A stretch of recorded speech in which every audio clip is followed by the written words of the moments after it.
traveling through another dimension. A dimension not only of sight and sound, but of mind. A journey into a wondrous land whose boundaries are that of imagination.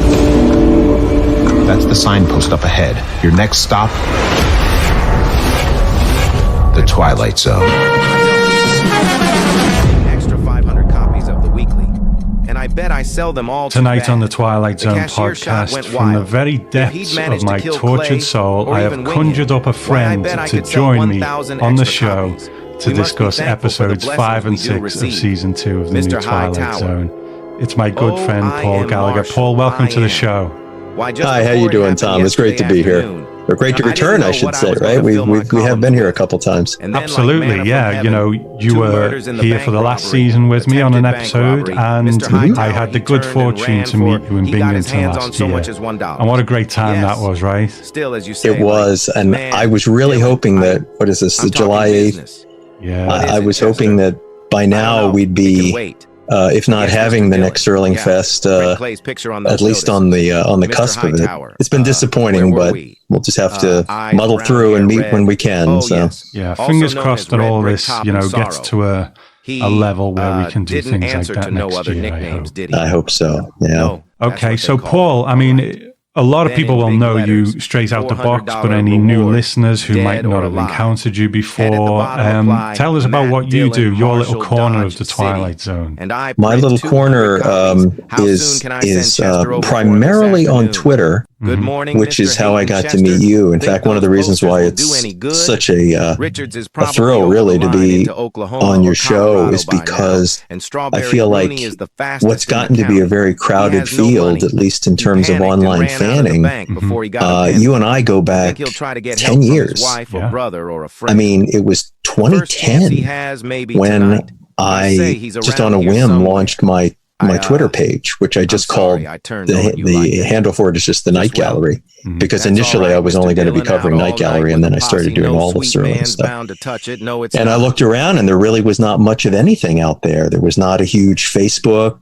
This was the beginning of a lot of that stuff. And one of the very few things I found was some guy named Tom Elliott who was doing a podcast about Twilight Zone, and the guy named Chris Brown, your friend who was doing the Night Gallery podcast. And so that's primarily, so that's really still my bread and butter every day, putting up quotes and facts from Twilight Zone, Night Gallery, and just anything Sterling had to do with his movies, his other projects. And then I also, a few years back, created a Facebook page, which I just call Shadow and Substance. And that's also the name of my blog, which I launched in 2013. So that's where I am, weekly blogging and tweeting every day. And it's nice. It's grown quite a bit over the years, up to about 31,000 now. So on Twitter. So it's one of those kind of linchpins of the online Twilight Zone Rod Serling world, and I'm always happy to dive into it. Whether it's, I mean, I don't really go on Twitter that much anymore, but I always kind of check in occasionally. And it's always good to check out your feed. Now, one thing that I did notice on your feed this year, when we were starting to come into season 2, correct me if I'm wrong, I think there was a slight, maybe a little edge of, you know what, I'm not too sure this is going to be for me. Am I wrong in that? I mean, was there a slight bit of trepidation there going in? There will. I'll freely admit that. Some of that may have been because if you go back early 2019, when we first heard about this, well, I mean, probably heard about it in 2018, but when it was getting ready to launch, I encountered, as I'm sure you have, a lot of fans of the original show who were very unsure, very skeptical, and many who, sight unseen, were ready to say, no way, no how. They weren't even going to give it a chance. And I was somebody who, from the very start, was saying, hey, look, I know it's a tall order. Nobody can do what Rod Serling did, but come on, let's give it a chance. And I was very much the one who was beating back. I mean, in my corner, I don't mean I was the only one. I know you were too, and other people. But I was saying, hey, come on, guys, let's give it a chance. I had seen Get Out by Jordan Peele. I was very impressed with it. I thought it was a great, suspenseful film. I really enjoyed it. And And then we started watching the first season. Now, I definitely found some episodes, especially early on, that I did like, and there were elements of the show that I enjoyed. So I don't mean that I was one of those people that was like, this is junk. No, that wasn't the case. But I will admit, so I felt a little worried. I thought, well, if I go out before season 2's come out and I start beating the drums and saying this is going to be great, maybe I better kind of wait and see. So that's really why I sounded that way. But I'm still very supportive, and I never discouraged anybody from checking it out. If I can just segue into saying that happily, I've watched so far 8 of the 10 episodes, and by and large, I feel much happier with it. Perhaps you do too. I generally enjoyed the first season. It's funny, I remember last time we spoke, and I think it was like episode 3 or something. We talked about A Traveler, which was episode 4. 4, okay, cool. And I mean, the noise of it last year, the online noise, it was kind of deafening. I didn't really enjoy covering the season that much, or I did at the beginning, but then it just became this noise from all sides, you know? I think it's a very divisive season. Personally, I'm on the side of like, I like it, but it's like a season of episodes with the weight of He's Alive or I'm the Night, Color Me Black. And I love those episodes. I love sailing with the gloves off, but you don't want 10 of those in a row almost. Exactly. And that's one of the things I would say to people when I said something, because I did write initially, I was going to cover them all episode by episode. And about halfway through, I stopped doing that. And then I finally came back a couple months later last year, and I did kind of a wrap up. And I was explaining that I thought, I think it's legitimate to say that it was a bit message heavy. And, but people would say, but wait a minute, Serling had messages. And I said, absolutely, he did. I'm not criticizing it for doing that. I said, but think about this. Take something like Death's Head Revisited. Brilliant episode. Okay, now imagine Death's Head Revisited every week.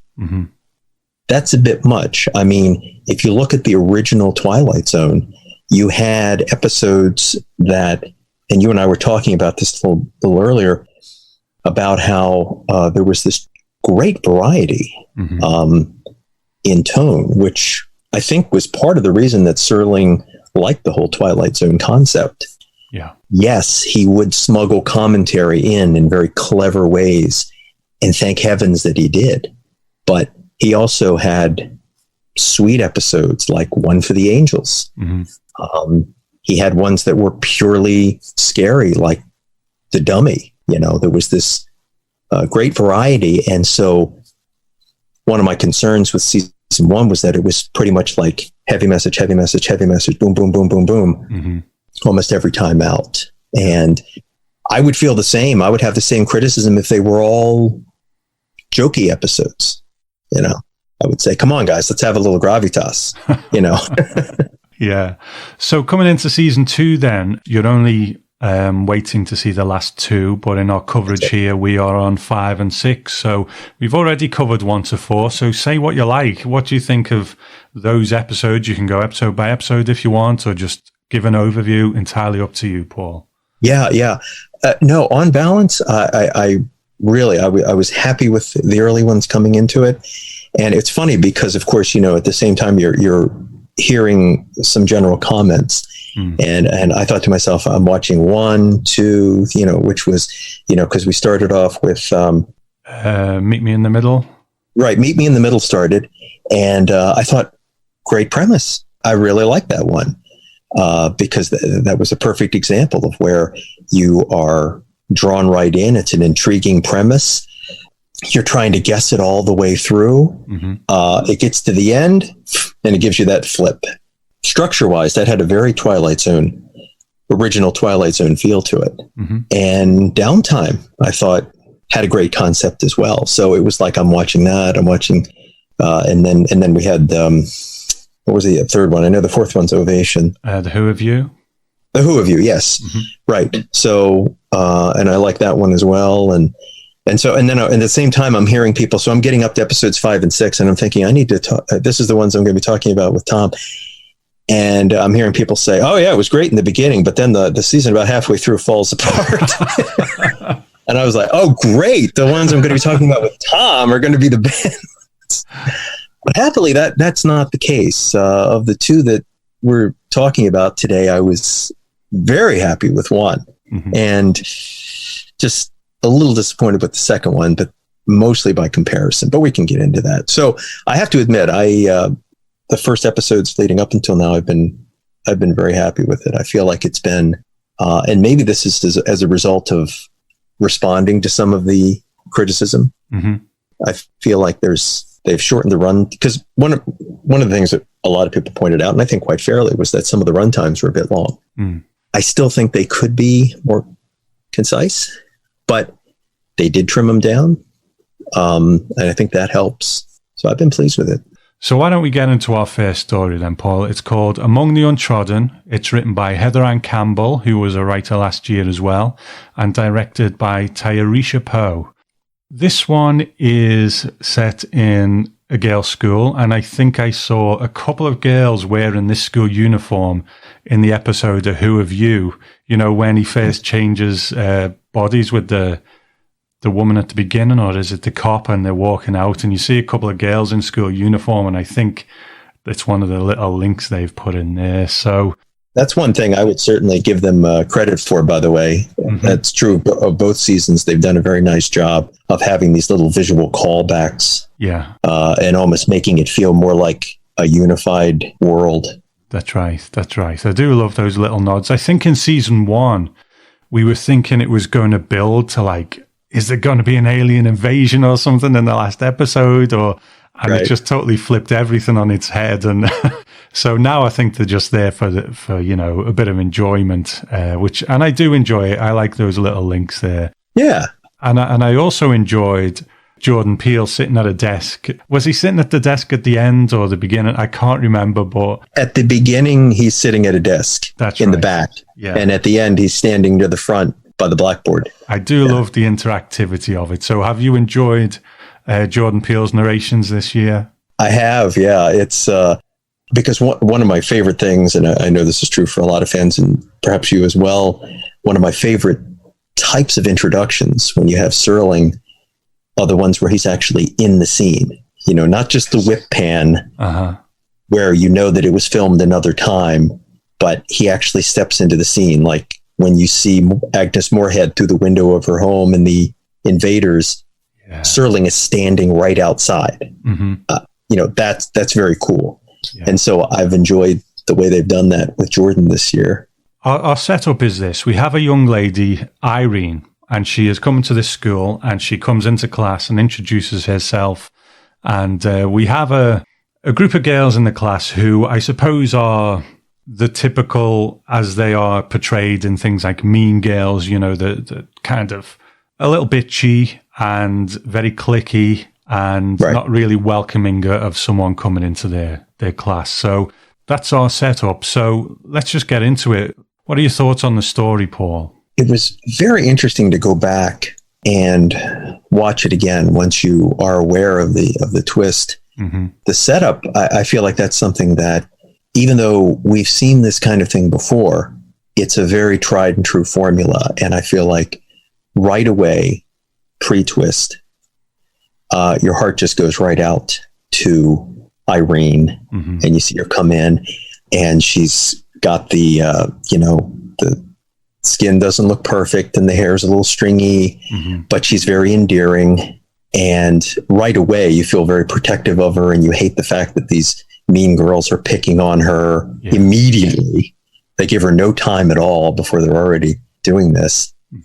And the other thing that I liked, and again, I'm thinking of my reaction prior to the reveal, I felt like this was going to be a story about Madison's redemption, because you could tell that there was a part of her that liked Irene in spite of the way her friends were acting. Yeah.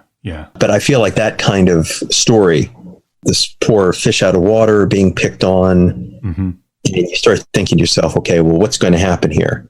There's a couple different ways. Again, I'm talking pre-twist here, where this could go. Is this going to be a story of Madison's redemption?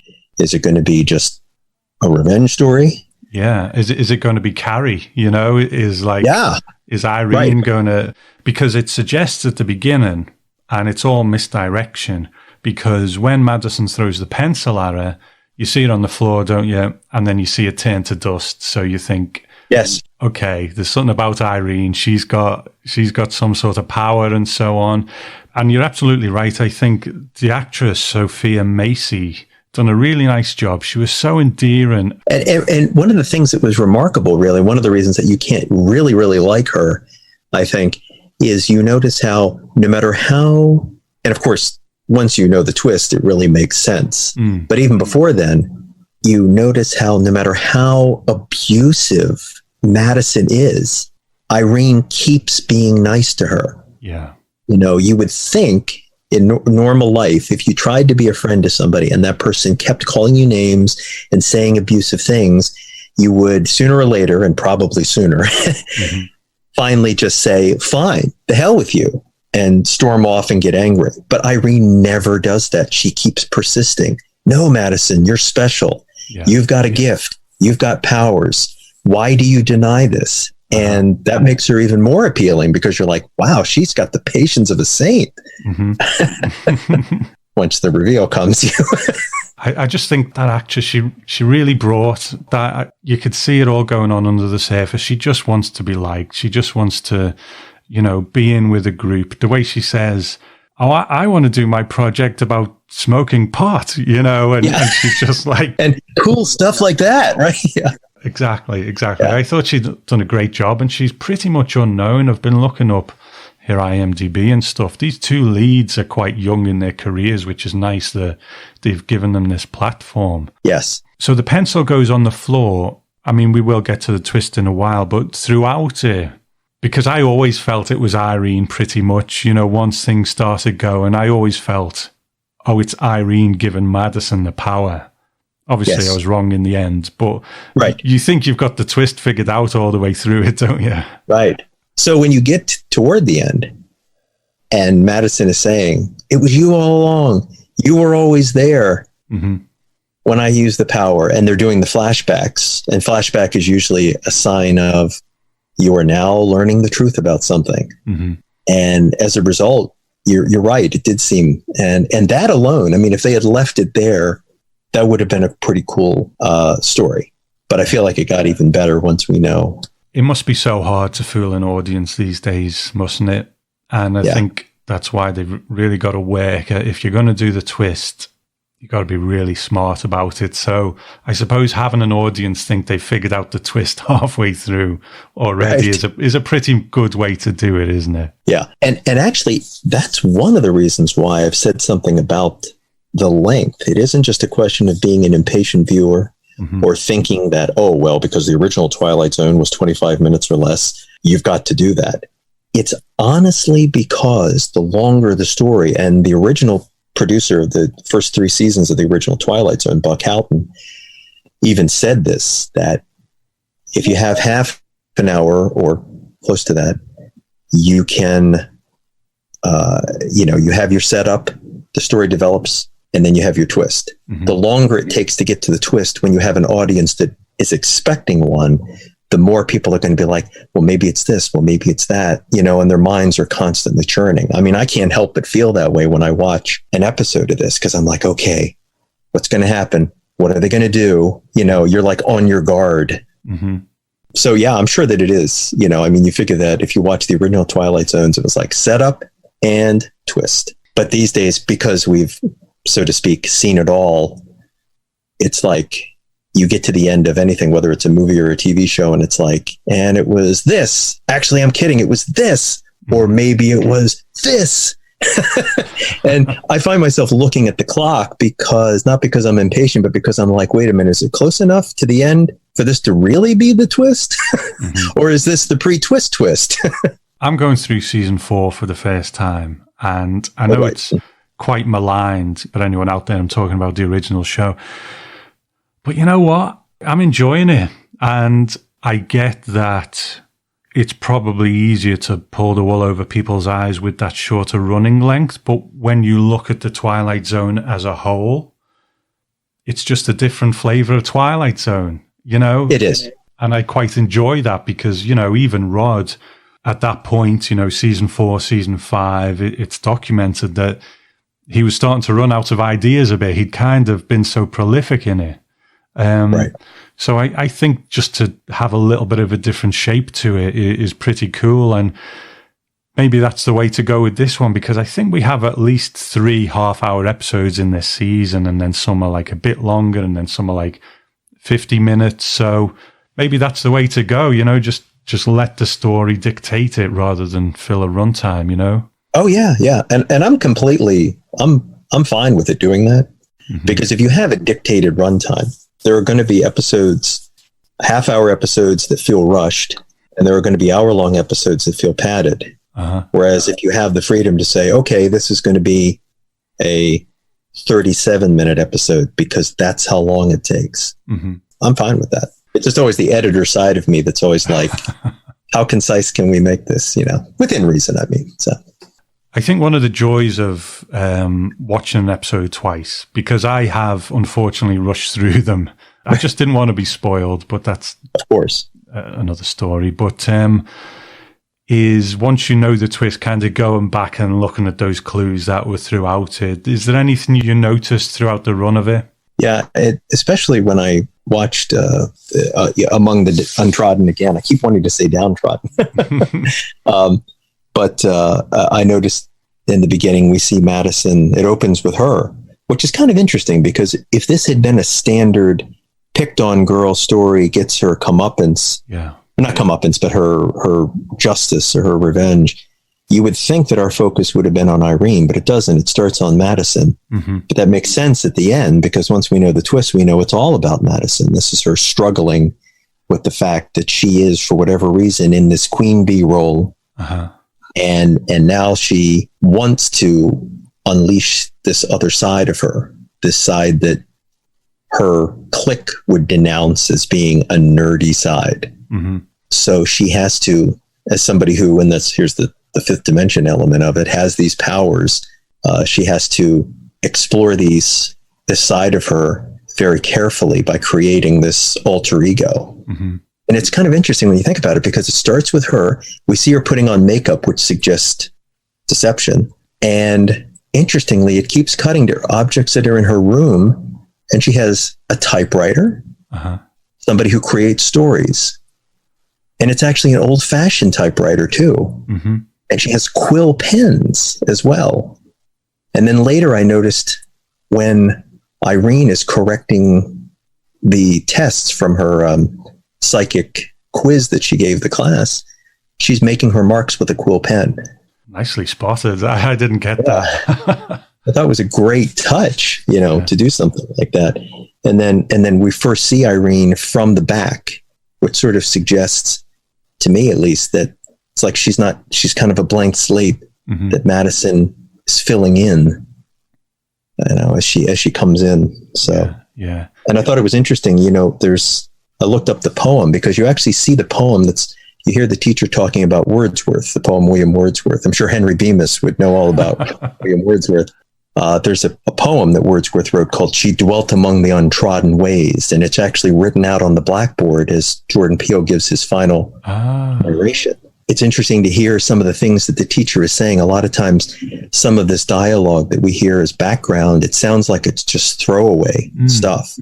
But I was noticing, I just jotted down a couple of things. The teacher says something about Wordsworth and how, quote, poetry is the spontaneous overflow of powerful feelings. Wow. Okay. I was thinking about how this episode, so much of it concerns what can definitely be called powerful feelings on Madison's part. And it's just really interesting. I feel like, you know, you can really see Madison's at war with herself, and she's often photographed away from the girls, even though she's part of the clique. She's not just part of the clique, but she's like, as I said, the queen bee. Yeah. And yet she's always standing apart from them in some respect. She's at the back of the classroom in the beginning.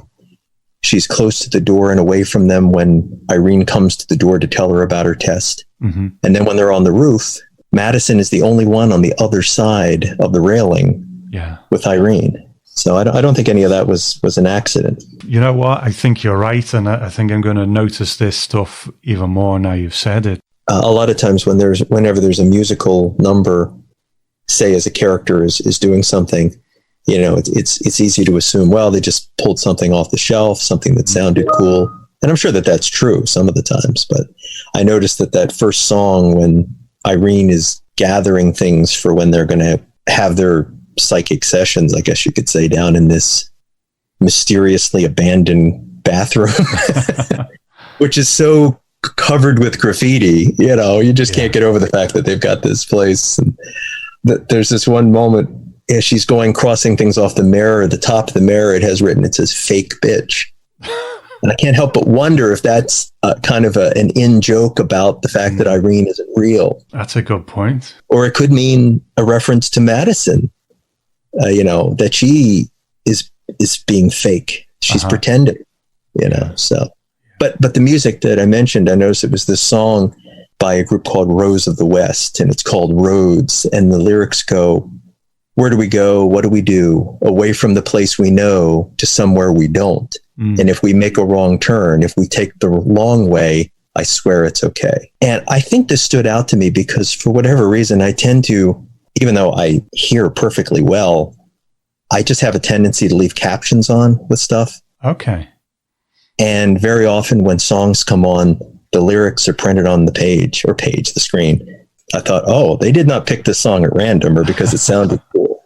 Yeah. They're telling us something, you know. It's like telling Madison, you know, it's okay to go away from the place you know to a place you don't. And if you make a wrong turn, it's going to be okay. And as we see at the end, it is okay because he's just going to make a new friend.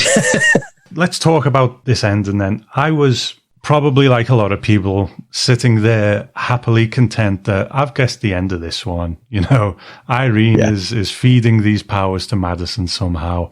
And they even have a confrontation where Madison says, this is the case.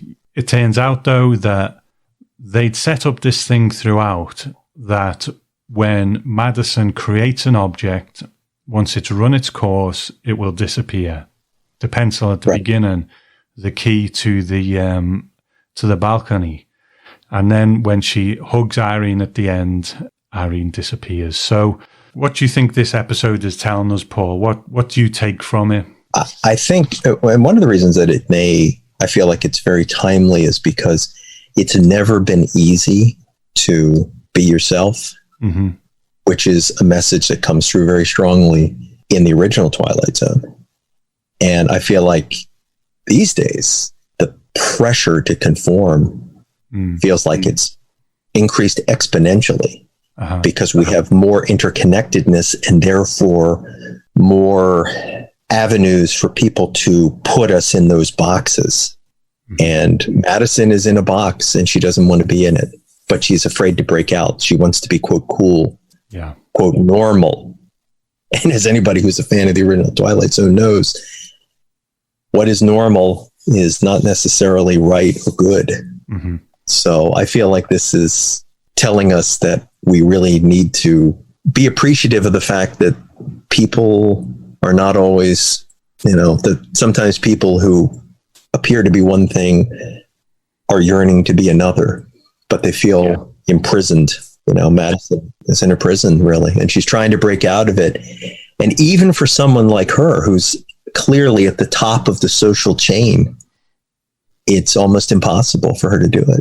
That's it. She's kind of in that ivory tower now. And I think what I liked about it is we've all seen Irene's story, you know, so many times, haven't we? We've seen, I mean, the original show had its Mr. Beavis. We had Cavender is Coming, for better or worse. Agnes Grepp.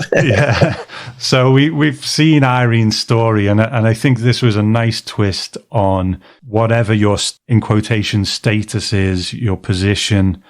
You know, we all create these little prisons for ourselves. And you're right, especially at the moment. So it's a nice twist on all of that stuff. Is the writer presenting Madison as a sympathetic character?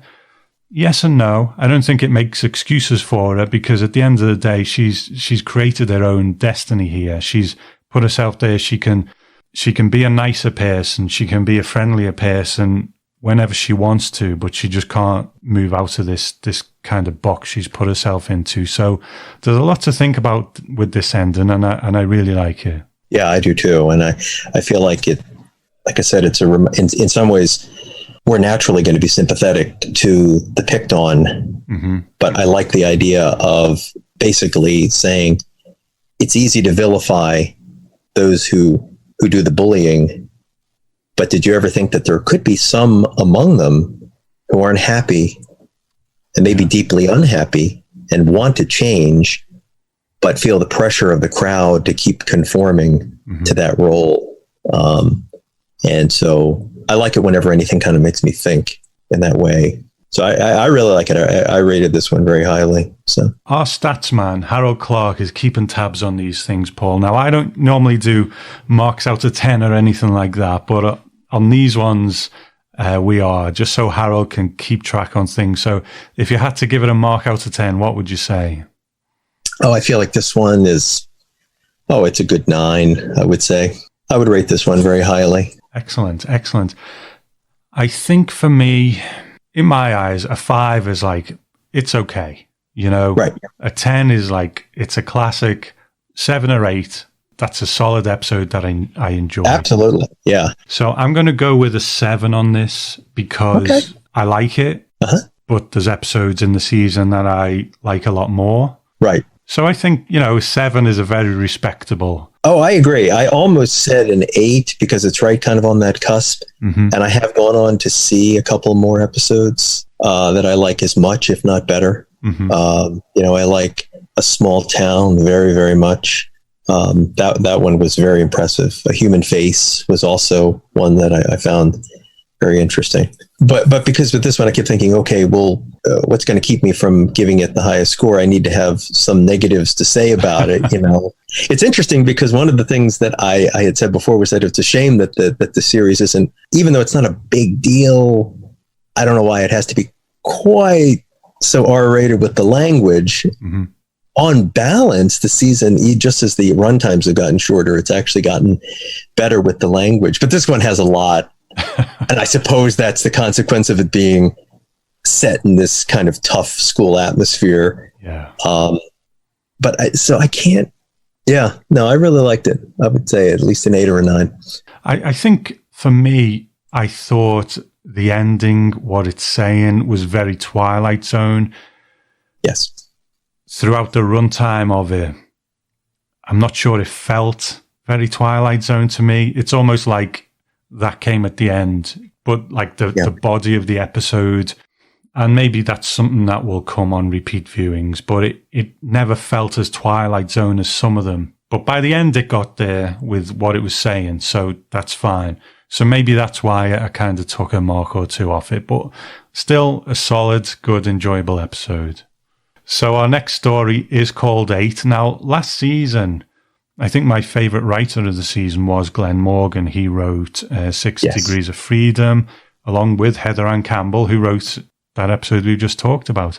He wrote The Traveller, which was one that I think we were a bit like that.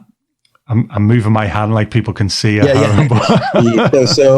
Making the so-so at the time. But I think as I rewatched that, I grew to appreciate it more. And then The Blue Scorpion. So he was my favorite writer, really, of season 1, but he's only done the 1 episode in this season, which is this one, 8, and it's directed by Justin Benson and Aaron Moorhead. So let's talk about the octopus in the room first, Paul. The setup of the episode in this Antarctic location, and all of a sudden we hear this narration come in.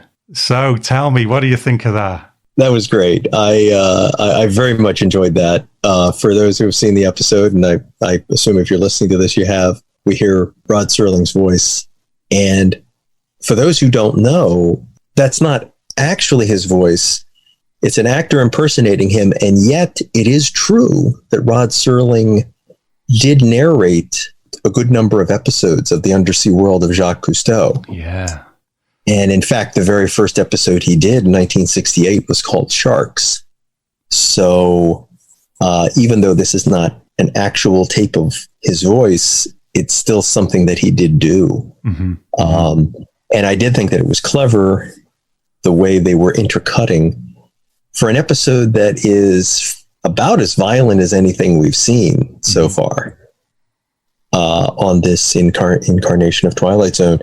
They actually managed to keep the beginning of it almost kind of like the opening, you could say, of Jaws. Mm-hmm. In the beginning of Jaws, the famous scene with the girl getting chomped and dragged, but you never actually see any violence. And by the same token, everything that's happening in the beginning to the first two characters, you don't really actually see you see blood flying all over the place, but it keeps intercutting with the footage of the sharks, which is, I think, very clever. It's a way of conveying what's happening without being needlessly gruesome. I do wonder whether they try to make something from the Jacques Cousteau series fit, and they just couldn't get it to fit with the beats that they wanted. I wonder whether they tried that, so it was Rod's actual voice. I don't know, but they went with Mark Silverman, which was fine. It's funny, you can tell, even though Silverman does a fantastic job, and even though Serling has a very distinct way of talking, there's still, you can always tell when somebody is doing his voice, if you know what I mean, because there's always that a little bit of a put on as you speak in the Rod Serling tone. You can, almost like somebody doing Humphrey Bogart. They're always going to have that sweetheart kind of. It's going to have a bit of an affectation to it, no matter how close you get.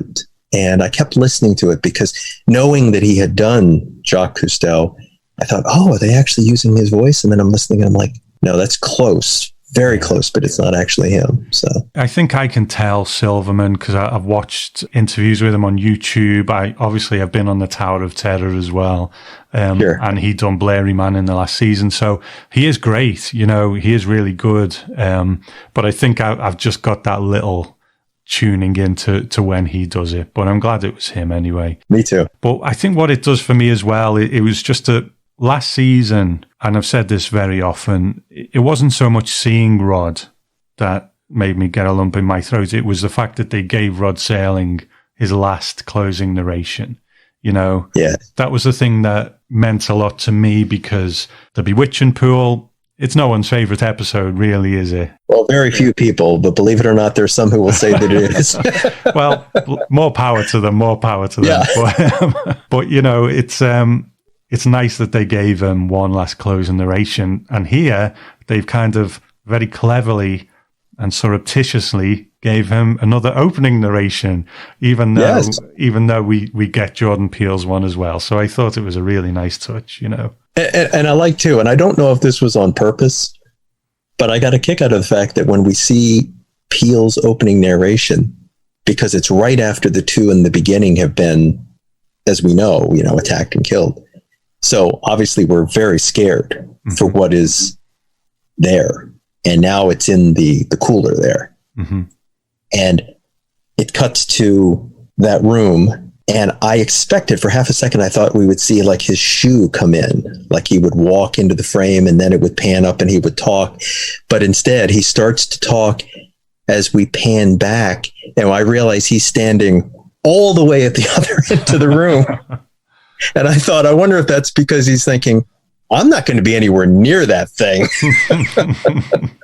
It's a strange thing to comment on, I know, but I kind of like that he was just wearing a nice warm coat as well, Yes, just that little bit of detail there, He's the narrator of the Twilight Zone. Can he feel the cold? I don't know, but just a little touch almost like that. Serling, we always see Serling in his suit, and yet when we see him outside at the beginning of Will the Real Martian Please Stand Up, he's in the snow where the police officers are looking, and he's got a coat on.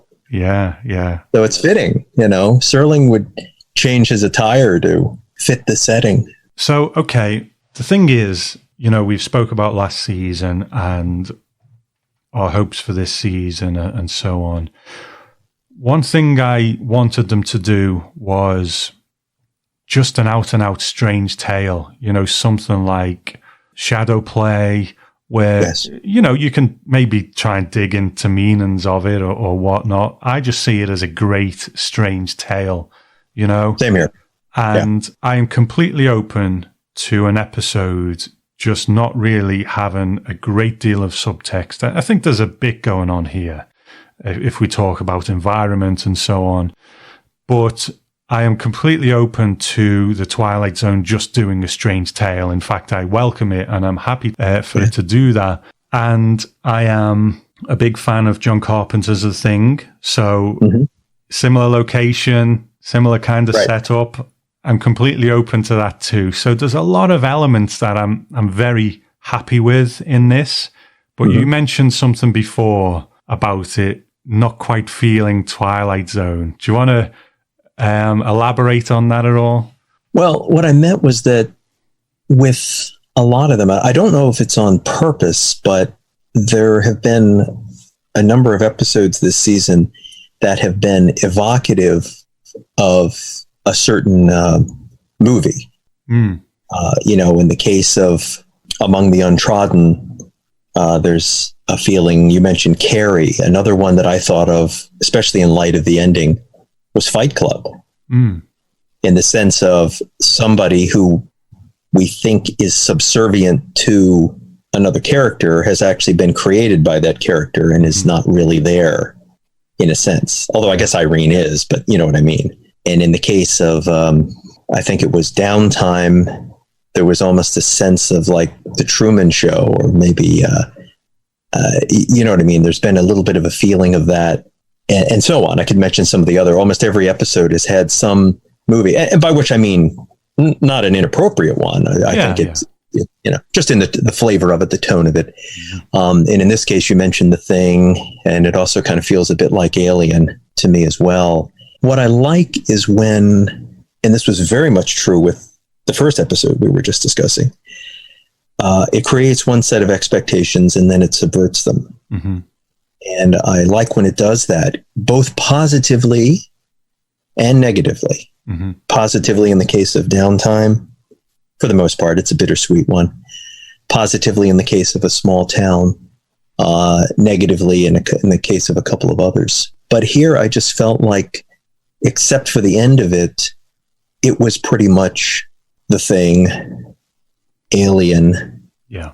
And we really spend 80 or 90% of it watching sort of, it's your standard, who is the boogeyman going to kill next? And it isn't really until the end that it's like, oh, guess what? There's a twist. And then there's a twist on the twist. But up until that point, it's pretty much just, it's a horror film and everybody's getting picked off, or most everybody. So I think you've hit the nail on the head. The first time I watched it, I'd probably watched too many episodes on the run, and I didn't pay as much attention as I should. And I watched it today, and you know what? It's a great location, very claustrophobic, good cast, good creature effects. Okay, I'm enjoying this, but does it feel like the Twilight Zone? Not so much, you know? And that's a shame. And I was waiting for the shoe to drop or something where it was like, okay, now it feels like the Twilight Zone. But I don't think it ever really happened for me because, I mean, we are kind of getting to the end, I suppose, but it is a short episode. It's a funny one because I enjoy it. I enjoy Alien. I enjoy The Thing. Yeah. So I do enjoy it. I'm just not feeling Twilight Zone. But then we get to a point in the story where poor Joel McHale has to try and explain all this, you know? Exactly. And he gets put on quite a bit because early on in the episode, and I wrote this down because on this rewatch, I was like, what? No one would really say that. Yeah, true. There's a lady called Ling, the one who was using the audio translator. And at one point, Joel McHale's character, Orson, says to the other lady, he says, "It's strange. Although Ling is just an observer from the Chinese Antarctic Administration, did you see how protective she got of that octopus?" Right. Now, it was just so unnatural to me. He was telling the audience who she was because Channing would already know that. And I think it was a precursor to what Joel McHale would be kind of burdened with later on. Do you know what I mean? I do. And that's part of the problem with this, that there's so much talk Most of it, as I was saying before, unfolds like your standard horror film. But then we get to the end, and it just seemed like everybody, in literally the last 5 minutes, everybody figures everything out and says it in the most exposition heavy way imaginable. All of a sudden, I mean, Joel, the actor's name, looks at a screen and goes, a couple screens flash, and he's like, oh my God, they figured it out. It's gene splicing. It's mutation. It's blah, blah, blah, blah, blah, blah, blah, blah, blah, blah. And you're like, you got all that in 10 seconds? It was just crazy. And then it was a lot. Everybody was figuring everything out in a flash in the last 2 or 3 minutes. Yeah. And it was just a lot to wait. What? I'm sorry. The Chinese want to get the properties of the octopus so that they can have people who can live in the water. But oh no, it turns out the octopus is super, super smart. So he's taking our information so he can figure out how to make octopuses live on the land. And they've been biding their time for 700 million years until this ship showed up, and something that they just gained in 10 minutes from this ship enables them to finally take their rightful place as the true heirs of the... You know what I mean? It was just a lot to process, a lot of words. And it was, man. And it just sort of grounded to a halt. I hate to try and say I can do better than someone like Glenn Morgan, but I almost feel like we have an episode like And When the Sky Was Opened, which is, you don't know what's causing this to happen, but you just get a sense that these people have gone too far. They've breached a barrier they shouldn't breach. They've gone somewhere they shouldn't go. And I almost feel that if you take all of this nonsense about, yes, we want to make octopus people and all of that stuff out at the end, and you just really streamline it down to like, and you can even sow a little environmental message through it if you want, that now the ice caps are melting, these things have come out, but just they've gone somewhere they shouldn't go, and now they're out of their depth, and that actually we're not the smartest people in the room. I'm even happy with the octopus being really smart. I'm just not happy with it using mobile phones and stuff. Right. That was just maybe a nudge too far. Right. So I think there's probably something there just for a strange tale. Oh my God, we're not actually the smartest thing on earth. We went somewhere we shouldn't go. Right. Maybe you could do something with that, but decoding octopus, unfortunately. Yeah. And that's the thing. I mean, this was the first one. I think one of the reasons for being disappointed, even though I'm also a great admirer of Glenn Morgan and his work on X-Files and so many other things, is that after 5 episodes prior to this, where they very successfully subverted expectations and surprised us, this started out seeming like it was going to go to Destination A, and that's exactly where it went. Mm-hmm. With a little bit of exposition-heavy twist at the end that was like, left you more instead of like, wow, that's really cool, which is how I felt at the end of Among the Untrodden. Mm-hmm. It was more like, oh, really? What? And then plus I have to admit one thing, it shouldn't matter, but there's a reason that I think people like shark stories. It's because sharks look really scary. They swim along. They've got these rows of teeth. Uh-huh. No matter, it's hard to make an octopus look malevolent. I don't doubt that. I'm no marine biologist like George Costanza and Seinfeld. I only can pretend to be one. Yeah. And I'm sure that they are capable of all kinds of malevolent behavior, but it was just, it's still, I don't know. It's more like watching The Blob than... I thought it was pretty cool on the screen, and like early on when it was first put in the tank and then you see the ink obscuring the view and all that. I quite like the octopus, but I think any good that the episode does do now, unfortunately, it's the episode about the octopus that used the phone and could code. You know what I mean? Yeah. It just true. It just really sours it, unfortunately. Which is a shame, and it did. It had a couple of nice visual touches, and I liked. For example, one thing I liked was how they would show what was supposed to be the octopus's point of view. And it made me think a little bit of the views that we see of HAL 9000 in 2001: A Space Odyssey. Yeah. And you actually see Hal reading the astronaut's lips at one point. Mm-hmm. And I don't know if that was on purpose, but that was what it made me think of, this idea that, oh, you're standing right in front of my tank having conversations as if I'm just a dumb animal. But guess what? Yeah. I know exactly what you're saying, so yeah. But in the end, you're right. It's the octopus who could code. It's a shame. But I guess what I will give it is it was a world-ending Twilight Zone, which, I kind of like those every now and again. Midnight Sun, everyone's doomed. Look, something's just happened. We're all going to die. I like those occasionally as well. So yeah.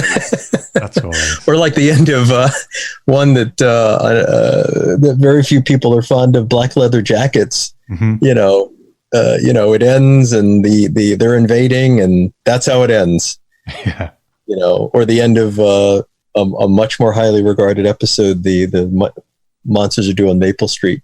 Yeah. The aliens are succeeding and the invasion is proceeding apace. So it does slot in very well with those. So if you had to give this one a rating, Paul, any final words and any score out of 10 from you?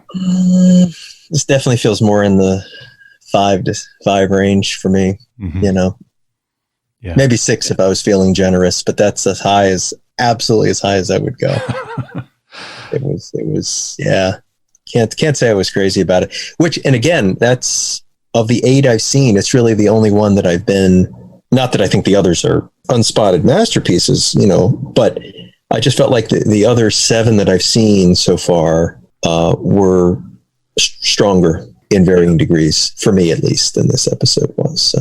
You know what? I'm going to go with a 5 as well, because you know what? It wasn't like it was offensively bad. It wasn't like I watched it and thought, oh, this is terrible. It was just a little disappointing because there was some good stuff in there that didn't quite pay off, and it was ruined by the kind of exposition. But hey, we got to hear Serling. Exactly. Exactly. Yeah. And it was claustrophobic, and it was this, that, and the other. So it was all right. It was. And even though I said, talking about it being like a horror film, I was saying that critically only because of what this is, an episode of the rebooted Twilight Zone. Mm-hmm.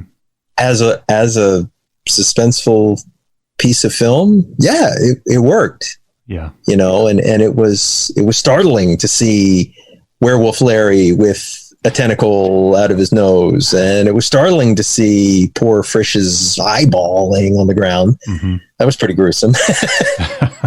I'm glad we don't get too many violent moments like that, but I suppose it's understandable in this one. So okay, so that is our episode, I guess. Paul, it's always a pleasure, man. I'm glad we had a chance to catch up. I'm sad it wasn't at Sailing Fest, but I'm glad we got to do this at least. So yeah, it's been great, and I've really been glad. It's kind of funny because I almost feel like, because I feel like it's a shame in a way, because I feel like there's been less buzz about this season than last season. Mm-hmm. And yet I almost wish it was the other way around. There was a lot of expectation with what I feel is the weaker of the 2 seasons. Mm-hmm. And with this time around, I don't know if it has to do with the fact that, well, there can only be one.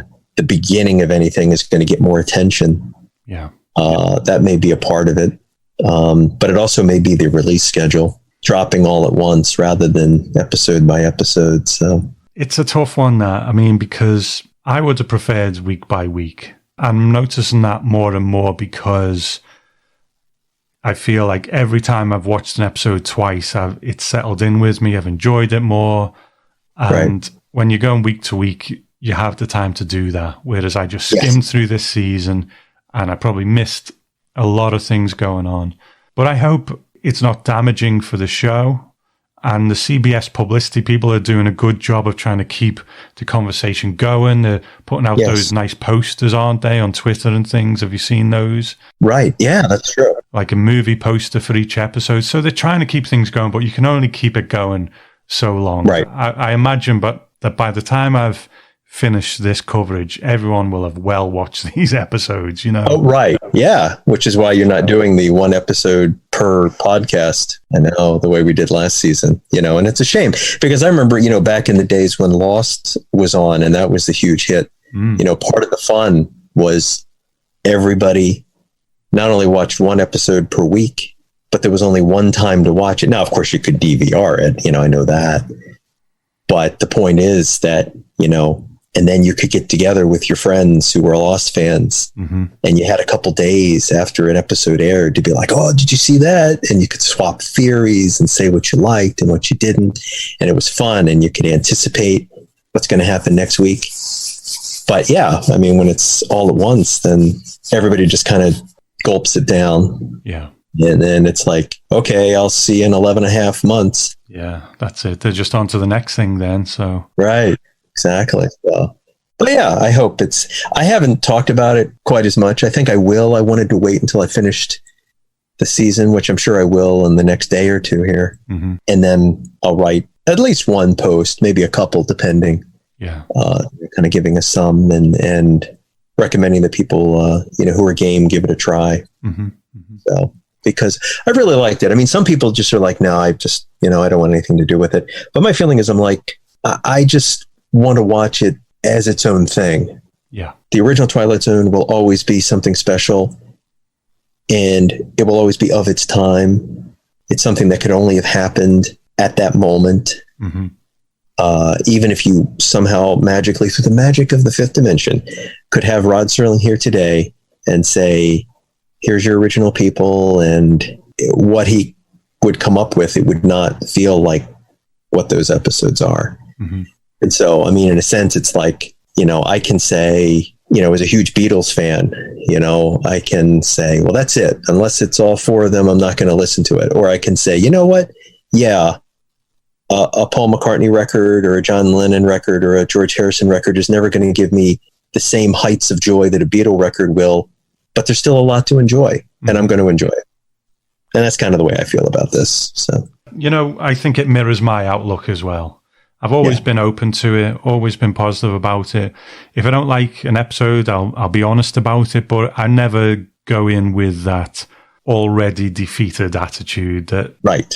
It's just not the way I approach things anyway, but especially something that has the potential to just give me a lot of pleasure. So that's a great way of looking at it, Paul. Thank you. You bet.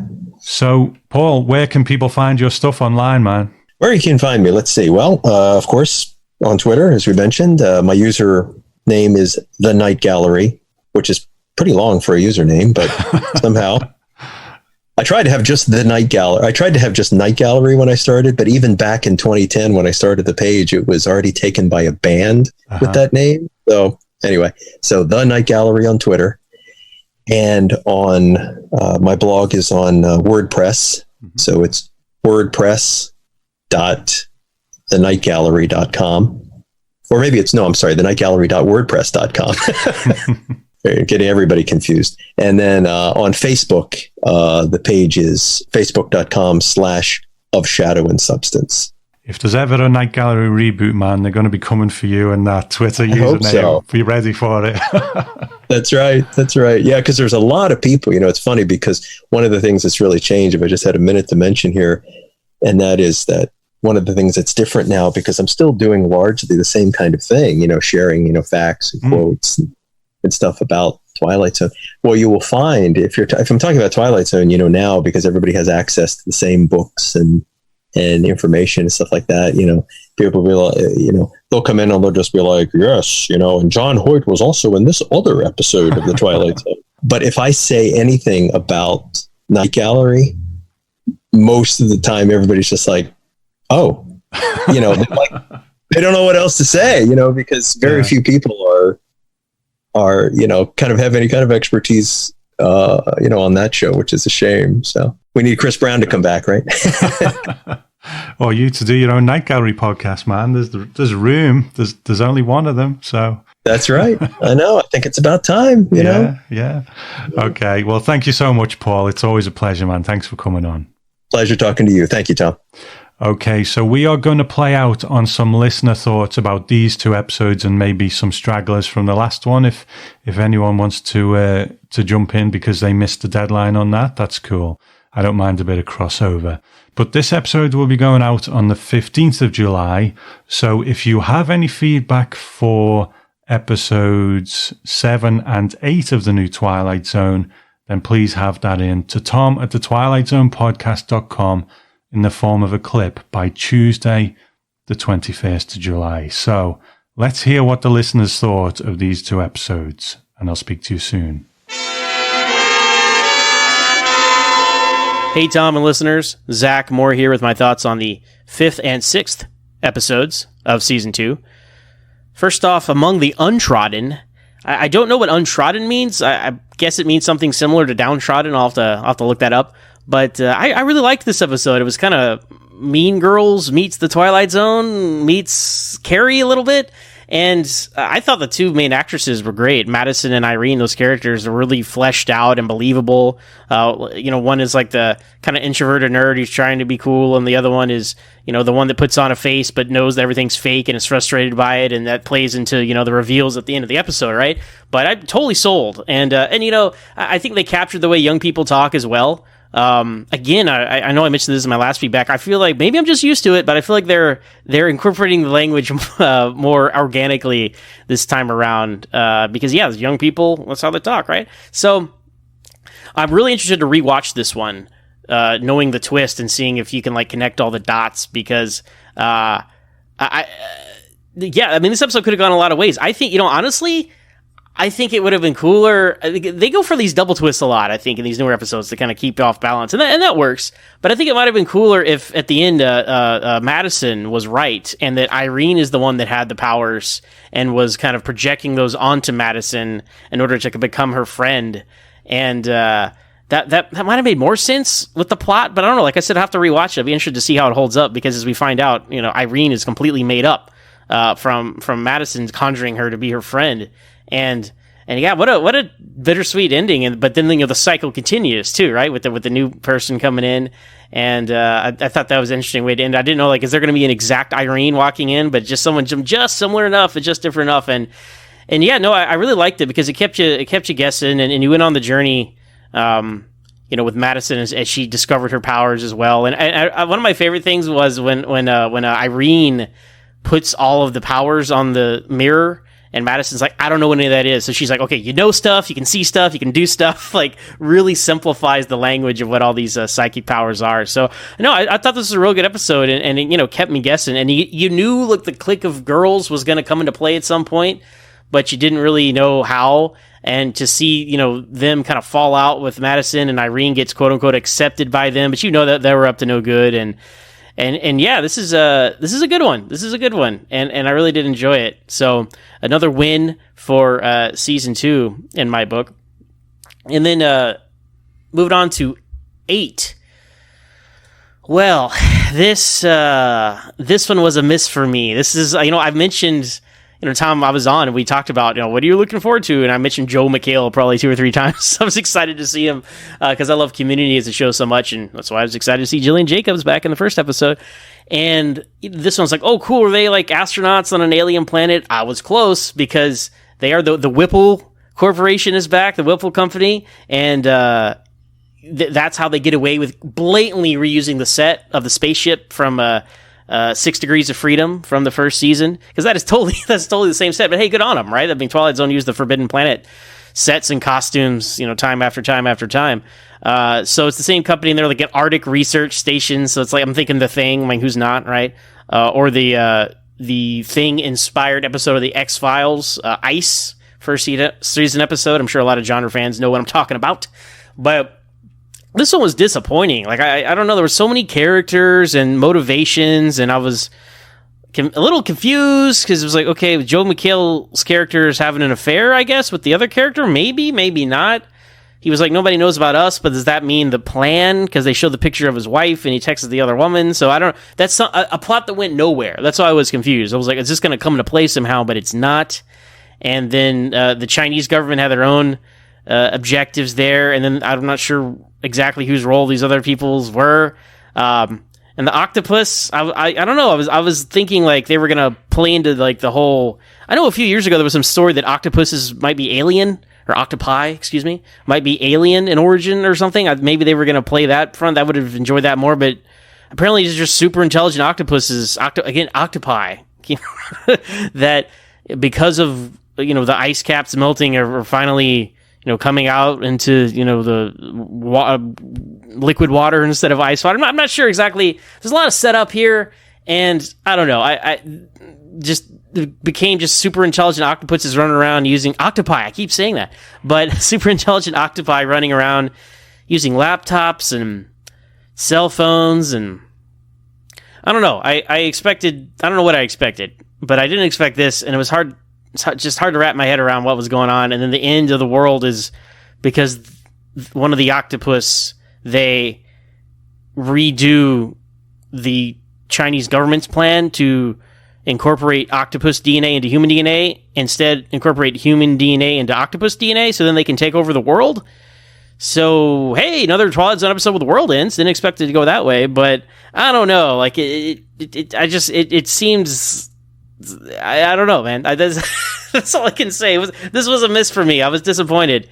Maybe on a rewatch, I'll like it better, but it's definitely at the bottom of my list so far. So let's see. We are 6 episodes in. We are 5 for 6 in my book, but all that said, I'm still really enjoying season 2, and interested to see how it ranks up against season 1 when it's all said and done. So talk to y'all next time.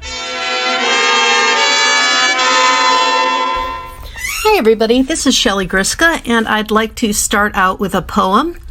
It's called She Dwelt Among the Untrodden Ways by William Wordsworth. She dwelt among the untrodden ways beside the springs of Dove, a maid for whom were none to praise and very few to love. A violet by a mossy stone, half hidden from the eye, fair as a star when only one is shining in the sky.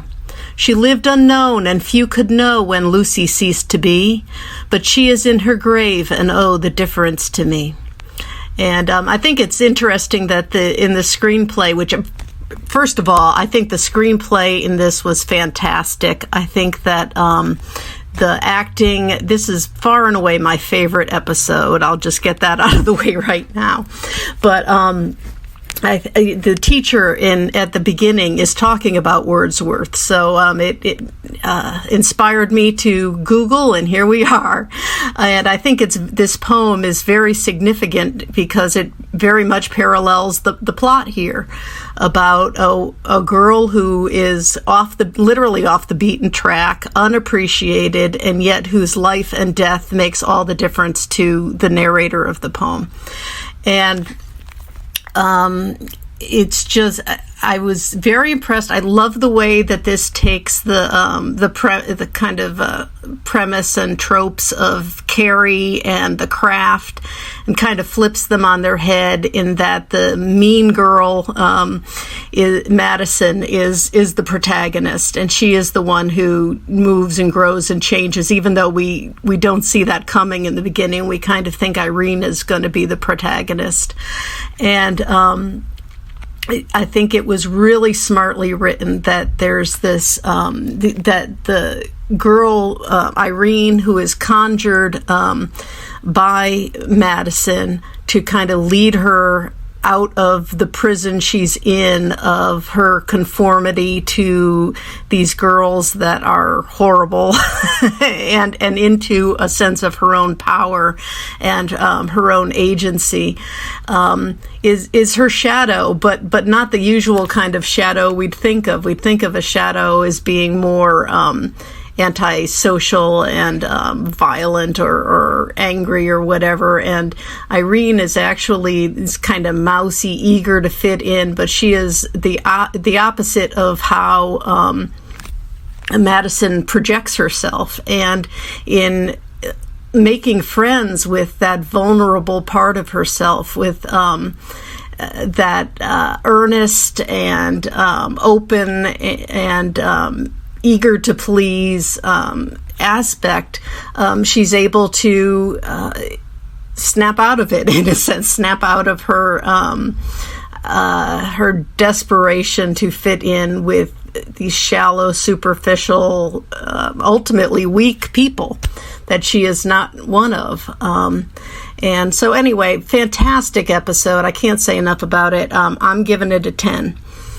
I can't say the same for 8. The first time I watched 8, I only got 15 minutes in it and I had to turn it off. I just couldn't go any further. I just did not care about any of these characters. I didn't care that they were getting killed by an octopus. I didn't even care about the octopus that much.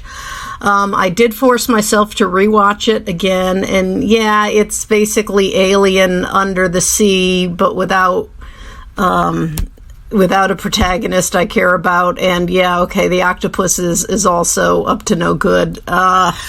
Who cares? Anyway, this one I'm giving a 1. I wish it didn't exist. It was very nice to hear Rod talking, and that was a nice surprise because I'd totally forgotten he had narrated those Jacques Cousteau documentaries. But anyway, big miss. So anyway, thanks a lot. I'll talk to you next time. Bye-bye. Hey there, Tom. Harold Clark reporting in from Buda, Texas, talking about Among the Untrodden and 8. So Among the Untrodden, it actually reminded me of the movie Sucker Punch. If you haven't seen that movie, the main character is called Baby Doll until you get to the end of the movie, and then you realize, oh, Baby Doll's not the main character. It's somebody else, or it's somebody else's story. So I won't say who that is for those who haven't seen Sucker Punch, but guilty pleasure, Sucker Punch, that is. So here we have this episode, and we all, we think that Irene is the main character. And then by the end, when she dissolves and disappears, you realize this is a story about Madison. So that's a cool idea. And it does build in a reason to go back and watch it again with the context that Madison is the main character, and really kind of see how she's reacting to things and setting things up. When it shows that the key dissolves after they have basically used it and they no longer need it, and it dissolves, I thought, what if they need to summon somebody in order to get something? Maybe they summon somebody because they want to steal their homework, or I don't know, steal money or something, or summon somebody because they need some information, and then therefore once you're done with them, they would just dissolve. So I'd kind of kicked that idea around, didn't think that Irene would dissolve, so that was a nice twist. So that was enjoyable. Overall, I'm going to give this episode a 6 out of 10. I would like to give it a higher score, but I have to ding it personally. I don't know, maybe 1, maybe 2 points. I'm not sure. Just because of the language on this one. It's one thing. I mean, if you're trying to make some, school full of bully girls, they got to say, quote unquote, some mean things, I guess, in order to make them, quote unquote, the bully. But man, I don't need to watch this again and hear that type of quote bully talk or hateful speech or whatever. But we talked about that for last season. Unfortunately, I think this is an episode. I think Brandon mentioned it, that he's not going to show his daughter because it's just too rough. And not being able to show Twilight Zone to the youngins, I don't know. There's still something that kind of rubs me the wrong way on that. But it is what it is. So 6 out of 10 for that. On to 8. So with Twilight Zone, you have that one about the gremlin on the wing, or that one about the dummy that's alive, or that one about the Talkie Tina murder doll. And this one, this is the Killer Octopus episode. Is that a good thing? Is that a bad thing? There were some cool images of the creature killing the people with, the tentacled tear and all that stuff. But I actually thought it would be better if you didn't see any of that, and somehow to show even more how smart the octopus is, that the octopus actually kills people, maybe by somehow, stabbing him with a knife or, knocking something heavy over and then returning back to its tank and just watching the people show up and go, oh, who stabbed so-and-so, and get a little bit of accusations happening. So that might have been interesting. In the upcoming season 4 episode, The New Exhibit, something very similar happens. A situation happens, and it's left up to the viewer to try and determine, well, wait a minute, did this happen or not? And if it did, then how did it happen? I think it would have been really neat to have that play to not really show, the octopus actually doing it, but give you just enough to think, was he out there or not? Or is this somebody backstabbing somebody? Or are these, people not on the up and up? But, that's fine. They took it the direction that they wanted. The ending, though, was really super fast. They spent a lot of the episode. I appreciate that the episode was very short at 30 minutes or so, something like that. But this is one of them that maybe could have gone a little longer, or maybe, I don't know. But they did a good job of setting up the atmosphere for 20 minutes or so of the episode. And then the last 5-10 minutes or so, you find out about, I get the Americans, I think, wanting to use octopus, I guess, for pharmaceutical reasons. And then the Asian lady, she wants to use them for, I guess, war stuff.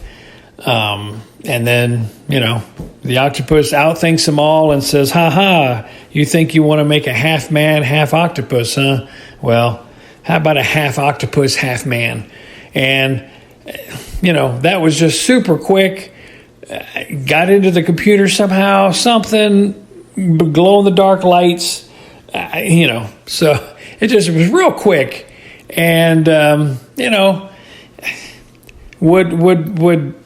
would a half octopus, half man species, defeat humankind? I don't know. That's a very interesting sci-fi conversation. I guess I don't know. Maybe wish they would have explored that a little more somehow. As it is, it just went real quick. It's funny because these two episodes both reminded me of a movie. This when I realized the last 1 minute of the movie that the octopuses can go the other way and can get some human DNA in them, kind of reminded me of the movie Pacific Rim. For all those kaiju fans out there and the friends of the show, but basically for those who haven't seen it, humans basically can kind of jack into the kaiju brain and kind of see their world from their perspective, but then they realize, well, it's a two-way street. Not only did you see their world, but they saw yours. So kind of similar here, we're doing this DNA splicing. Well, guess what? That's a two-way street. So it was good. I was contemplating giving this a 6 as well, but I thought, well, I liked it better than Among the Untrodden. And then I did read a review just to refresh my memory on it, and it reminded me of how well the atmosphere. I mean, it was shot fantastic. Again, the death scenes were cool. Octopus looked great. So I'll bump it up a notch and give this one a 7 out of 10. It's an enjoyable one. Whether they're trying to say that, hey, humans just dominate the world, I guess so. I guess it's more of a fun romp for me. Like I said, I wish they would have expanded the last 5-10 minutes and really get into the ethical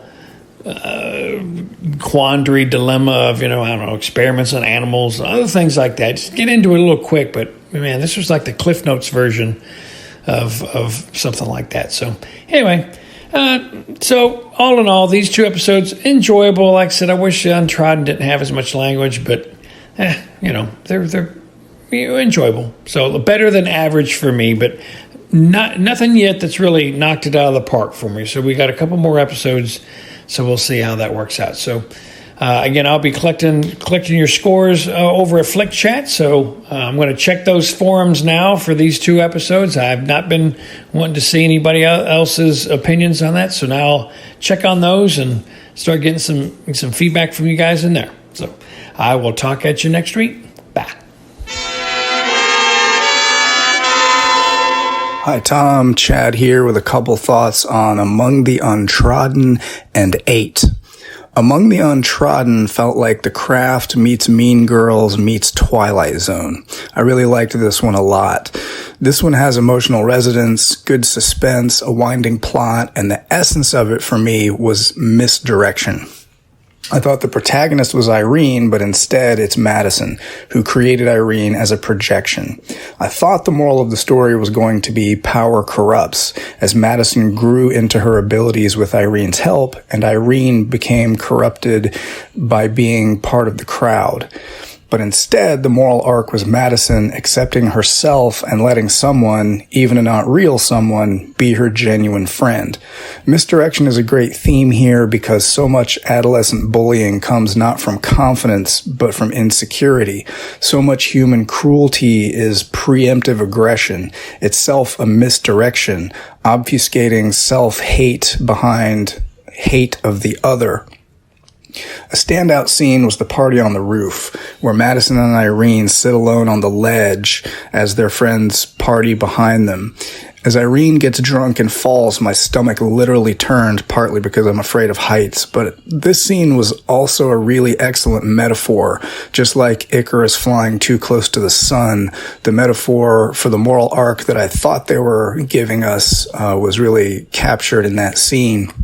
I also love the scene at the science fair where you are misdirected by thinking that Irene is doing harm to those who are tormenting her when it's actually Madison coming to her aid. That was a really beautifully done scene. So this was a solid 9 for me.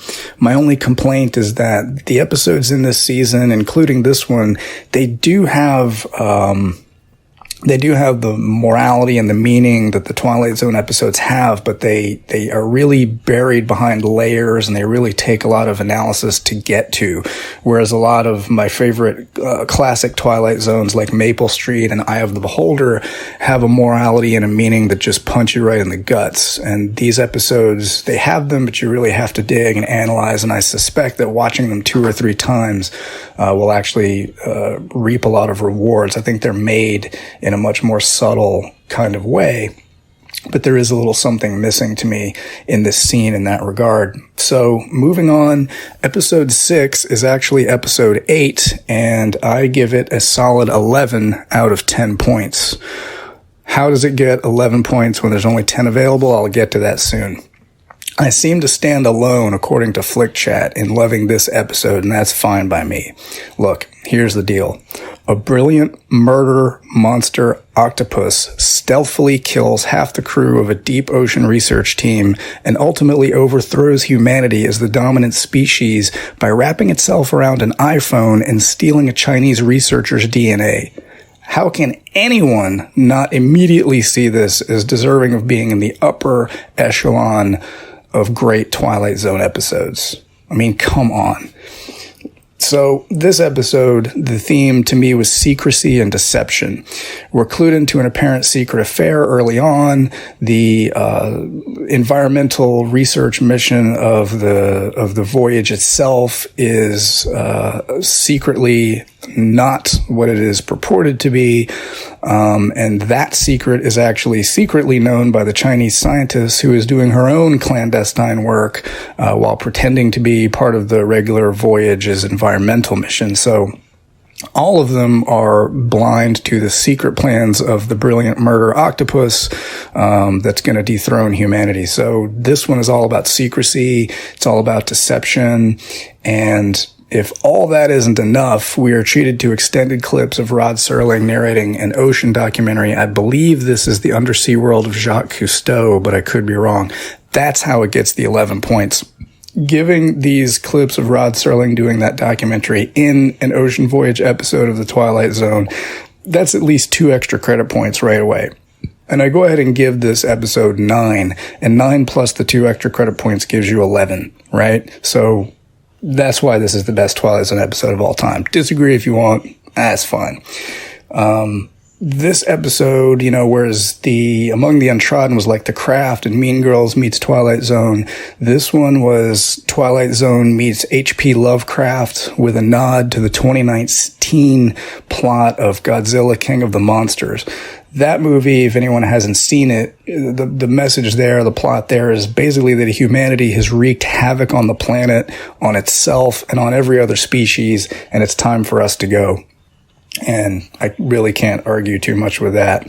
So, this episode, in all seriousness, was probably the closest we'll get to a Twilight Zone kaiju episode, a giant monster or a monster on the loose film. So that's another reason it's top tier for me. I don't have any proof, but I suspect they went with an octopus as the monster because octopuses are brilliant, but also Showa-era Japanese kaiju special effects genius Eiji Tsuburaya was a big fan of octopuses, and he put them in King Kong vs. Godzilla and actually reshot the ending to Frankenstein Conquers the World just so that Frankenstein could fight a giant octopus in the climax of that film. And if anybody hasn't seen Frankenstein Conquers the World, it's a must-see. Cinematic genius, 10 out of 10, Stanley Kubrick level genius, trust me.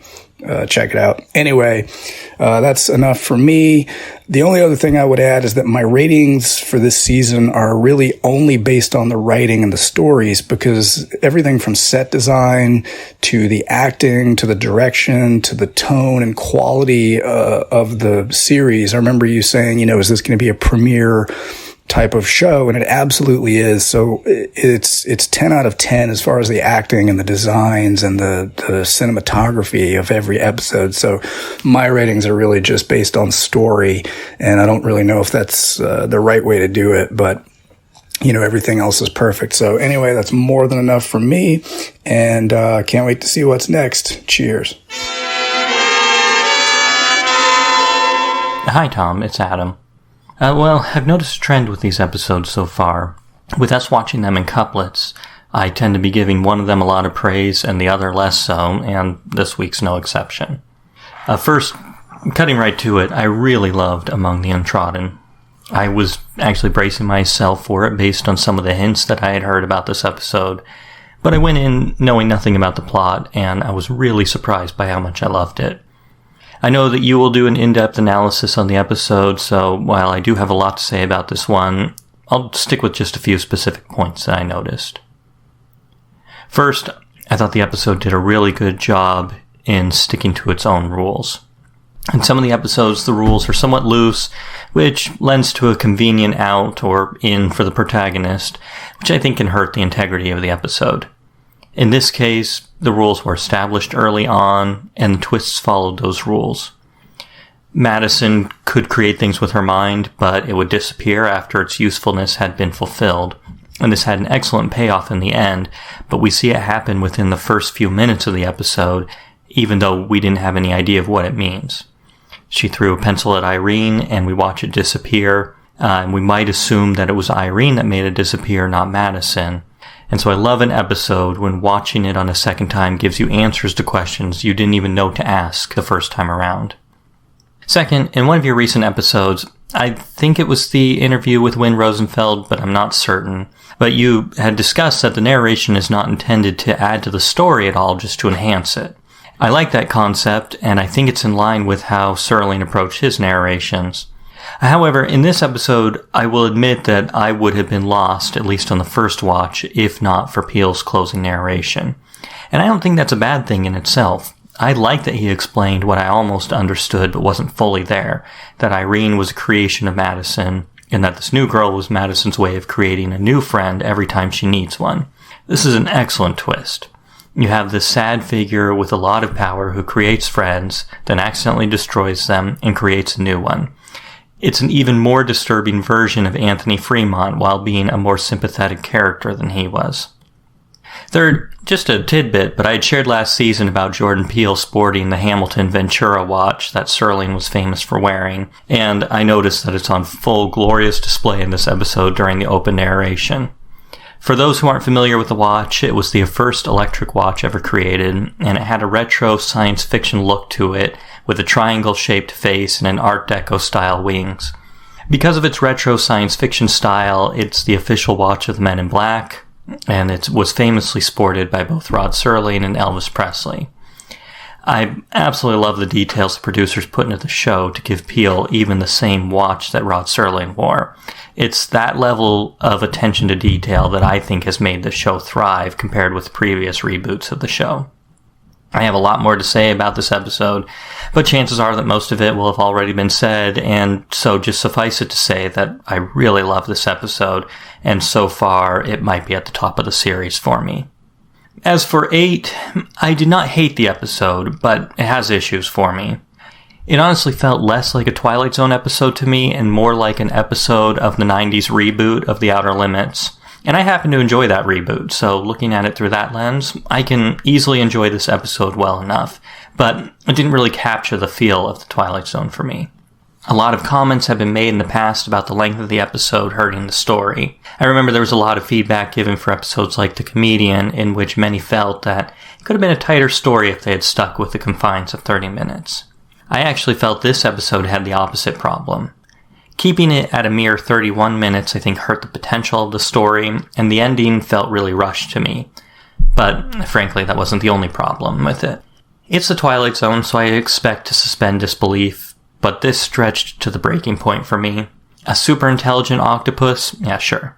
An octopus that can learn from humans on how to take over the world? Okay. An octopus that can read genetic code on a computer and translate it to converting their own genetic code on the fly? Yeah, the boundary has been pushed way too far for me to buy into that. Again, had they made this episode a bit longer, they probably could have come up with a better explanation that wouldn't have distracted me from the larger story. And I suppose everyone will have different thresholds for that breaking point, but that one crossed way over past the point and really shattered the disbelief for me. I did learn something really fun and interesting about the making of this episode. I was part of a brief conversation on Facebook with Mark Silverman, the actor who was sanctioned by the Serling estate to play the voice of Rod Serling. We heard him previously in a substantial role during Blurry Man last season, and he is of course the voice of Serling in the Tower of Terror at Walt Disney World. But he also played the voice of Serling in this episode during the Jacques Cousteau video playing during the cold open. He did such a flawless job of it that I would absolutely have sworn that it was Serling's voice himself. I asked him why they had him redub the episode rather than just using the original narration, and he explained that they were planning to just show the episode as it was, but the music in the background of the Jacques Cousteau video conflicted with the original soundtrack for this Twilight Zone episode, so they had to redub the entire scene. I love that story because the show figured out a very clever way to get Serling's voice on the show in a non-Twilight Zone capacity. They had an issue, they found an excellent solution, and it was executed truly flawlessly. And I love the esoteric nature of including a clip of a show that's related to but not from the Twilight Zone. So definitely hats off to the Twilight Zone producers on that decision. Anyway, there are a couple of nuggets of information that I thought I'd share about these episodes. Overall, I give Among the Untrodden an 8 out of 10. And I give 8 a 6 out of 10, but I'll give the caveat that the 6 out of 10 is because I actually enjoyed it despite its issues. If I were to rate it on how closely it felt it fit in the Twilight Zone, it'd probably be closer to a 3. So, again, one absolutely phenomenal episode. Truly loved it. And the other one, it was fine. It was enjoyable enough, but it's those technical aspects and the attention to detail that actually makes that episode shine a bit more for me. So, that's enough for me. Thanks so much, Tom.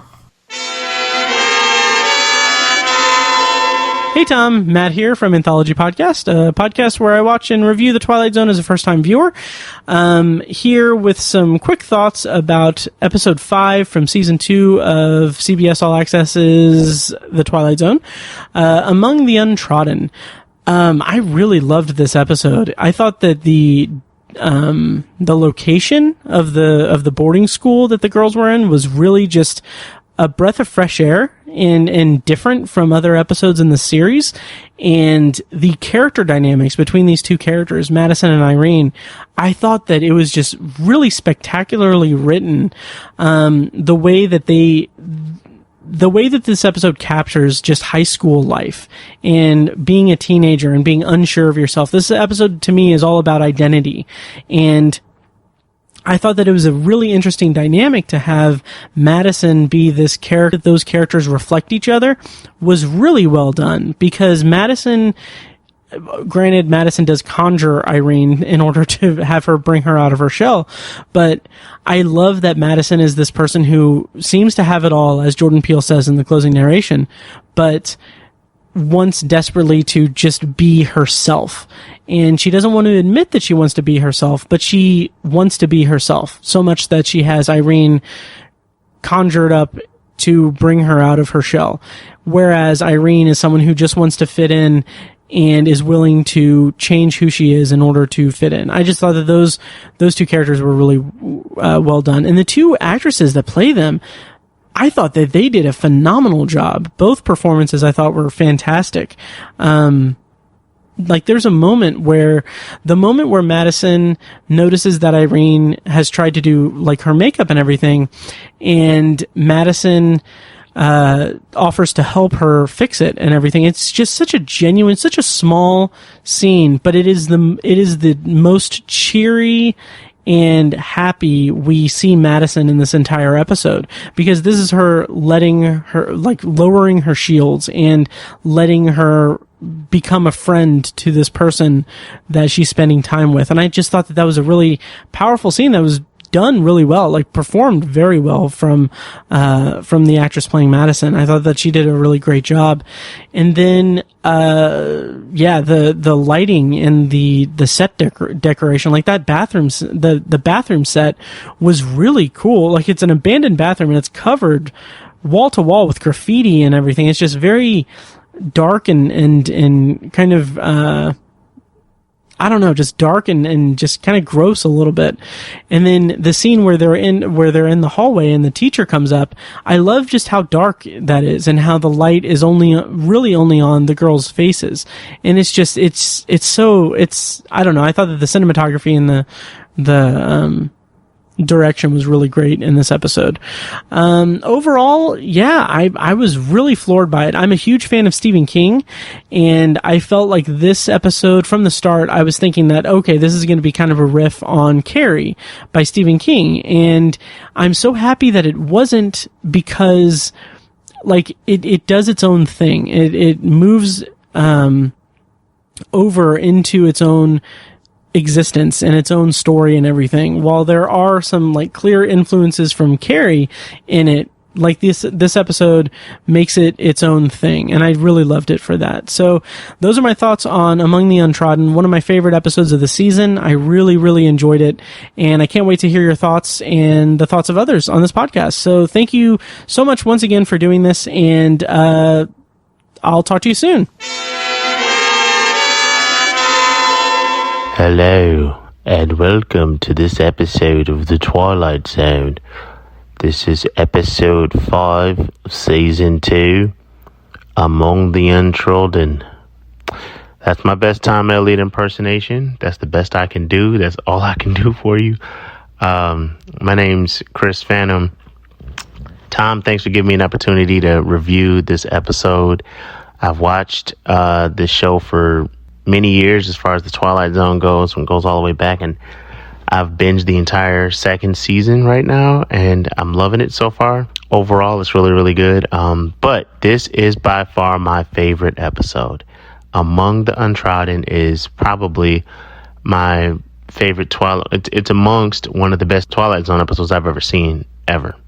So I'm not going to take up too much of your time here. I do want to go over a few things that made this episode so freaking special. First and foremost, big ups to Heather Ann Campbell. She wrote this episode.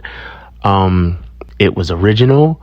It was done so amazingly well from a cinematography perspective. It's gorgeous. The girls' bathroom that they were in where they were practicing, her abilities. The bathroom is mystical. The ceiling has these holes in it where the sun is coming in, and it's just gorgeous, just beautiful to watch. But I'll get into the episode, and I'll get into Madison, talking about her and talking about a few points that I picked up while watching the show. First and foremost, it's so dope how they foreshadowed the entire episode with Irene walking in and what she actually represents on the whole scale of the show. You notice that every single conjuring that Madison has done is always due to please her ego, to compliment her, to give her praise, to give her worship. That's just what the point of her conjuring actually really was and came out to be. And there's so many little hints that were shown in this episode that let you know that Irene wasn't real at all. Even when she walks in, you remember the teacher asked, "Well, Irene, where are you from and what do you like?" She just went straight into what she liked. She never talked about where she came from. She just said exploring psychic abilities.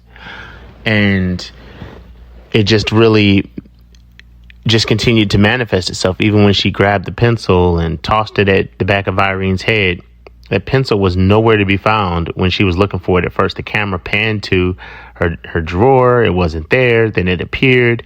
When she hit her on the back of the head, of course, it started to fizzle away and disappear.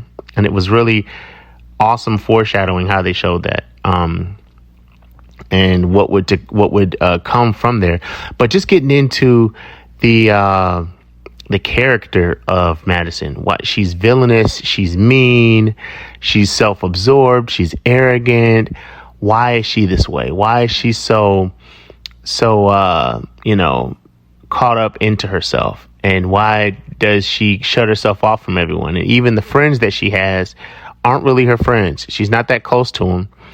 And it just really made me go back and just think about what it was about her that even caused Irene to appear and to be here. So as you look throughout the whole episode, there's so many times in which Madison is being mean to Irene, and she wants Irene to go away and stop talking to me, and she'll embarrass Irene. But Irene serves a purpose. When they started to do the magic and, looking at what she could do and all that, the purpose needed to be served 100% for her to stay around, for her to keep her around. As you saw, she was able to conjure that pencil. Once it served the purpose, it disappeared. She was able to conjure that key. Once it served the purpose, it disappeared. And you saw that Irene fell off the top of the top floor and fell on her head, and she didn't die, because her purpose wasn't yet served yet for Madison. So it started to make me wonder, when she conjures up people, what is her end game? What is it that she's looking to do overall? Is she conjuring Irene to just have a friend?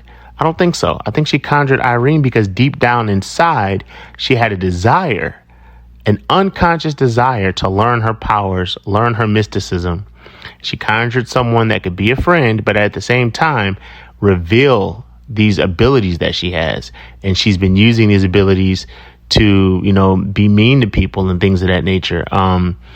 So looking at the episode, it was really amazing to see all of these little signs that pointed towards Madison's ego being stroked and what Madison was choosing to do in order to have these unconscious desires be met. One part that really stood out to me was when she was in the cafeteria near the end, and she went and saw how they were bullying Irene, and her response was automatically, shock on her face, because she didn't know that it wasn't clear that she was the one that was controlling the situation as far as the girls falling out and dying after they embarrassed Irene. But it's the fact that her purpose hadn't been fully served yet. You guys are cutting into the will that I have for me to be completely served. And even going back a bit with the science fair project, that Irene had completely changed. She wouldn't talk about the psychic powers. She wouldn't talk about any of those abilities or anything like that as far as giving insight on any of it. Because in doing that, it would put Madison's abilities at risk. They would look at Irene. They were like, oh, how are you looking into all these powers? And you're around Madison and things are happening that we're seeing around Madison. And it would kind of point the finger at her a bit. So it made sense for Madison to control Irene unconsciously, for her not to even go into showing any of those powers. So the project she had would have had Madison be exposed, obviously. So one thing that I also wanted to talk about was how amazing some of these callbacks were, like the Minx magazine from the Journey Smollett episode with the girl singing, and that we talked about last week, or that you guys reviewed last week. I forget the name of that episode. That was really cool how they showed that Minx magazine. The music, the score was just amazing on this episode. All the scenes were scored wonderfully, and I'm really big on scoring and music because I help score independent films too. And the scene where Madison is walking into the cafeteria and airing out that girl's dirty laundry about her staring at her stepdad and all that. The song that was played was Top of the World by Kimbra. Wonderful choice. Just amazing scoring overall. And I will say, I will give this episode a perfect 10. It was a full-length movie in under 40 minutes. I love what they did. I love the overall story, how it was told. I love the twist at the end. I didn't see it coming with her being completely conjured at the end, being Irene. Not to give a spoiler here. If you're listening to this, you've probably already seen it. And the last thing I'll say is Madison conjuring up friends or conjuring up people. There's a big reason why she's doing that. I don't understand overall what it is, but she's creating these individuals to come in and open up a part of herself that she unconsciously doesn't know is there. So Irene's purpose was to show her the ways of magic, show her the ways of conjuring and all of these powers that she has. What is the purpose of the new girl at the end? What will she do for her outside of being a friend? What other powers are to be revealed? Whatever it is inside Madison that is extremely powerful, or whatever magic tricks, whatever it is inside of her that is to be unlocked, it looks like she's conjuring up individuals that will unlock that for her. And I got to touch on the acting. The acting was amazing. Just completely amazing. The casting was amazing. Every role from Madison to Irene, the teachers, the stand-ins, first class. But thank you, Tom. Thanks for giving me an opportunity to review this episode. I could have gone on a lot longer, but hopefully we get more episodes like this, and they can get Heather Ann Campbell to write a lot of them. All right, that's all I got. Thank you so much for this opportunity. Until next time. I'm going to begin with episode 6 because I do feel it has the most important theme of the whole season, of the whole world, really, because it highlights the environmental threat the world faces, right? We have global warming, and we have depletion of aquatic life with coral bleaching, things of that nature. And so it just really puts it under a microscope of that man will really stop at nothing to exchange economic gain for unsustainable uses of natural resources. So bravo to Twilight Zone for tackling the issue, and bravo for them doing so in an ambitious show, because this is a hell of a story. You have a fascinating creature here with this octopus. You have Mr. Rod Serling narrating a aquatic life documentary in the background in the beginning. Like, is that real? Is that real, or did they splice his voice up? I really want to know. And, you know, twist after twist, because you do believe the Chinese team member is the conservationist of the group, when in reality that's not the case. And yeah, I do believe this show can stand alone and make a full length film out of it. And that's probably why I'll give it like a 7 out of 10, because though it was a great story, and though it tackled a great subject, the subject of our time, it was too much packed into the show in such a small frame. And so had they gone with a longer show for this story, I would have gave it a higher rating, but for now I'll just give it a 7 out of 10. Episode 5, probably my favorite of the whole season, because it did such magical things. I gave it a 10 out of 10. It was really clever. It reintroduced topics that all of us probably forgot about, that we went through in high school, like peer pressure and bullying and teen angst.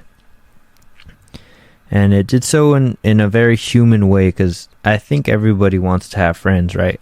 But you don't want to have friends that you have to not be yourself around. And so I think that's what our character was struggling with. Upon a rewatch, I did notice that the made-up friend, she was talking slower than usual, and I felt that was a hint that she was make-believe the whole time. And I just wonder a few things about this show, like, do the other school members realize that what's going on here? Do they question things, right? Like, is the whole school made up? Is it just a figment of her imagination? I don't know. So I'm sure these are all things discussed by Tom and his guests and the fellow fans. So thank you. Hey, what's up, Tom? It's Uncommon NASA here for week 3 of season 2's episodes. Just finished watching 8, which was episode 6, which is a little bit confusing, but is what it is. And of course, Among the Untrodden was episode 5. So I'll get into a little bit quickly on both of those episodes. If you remember last week, I kind of went in on a tangent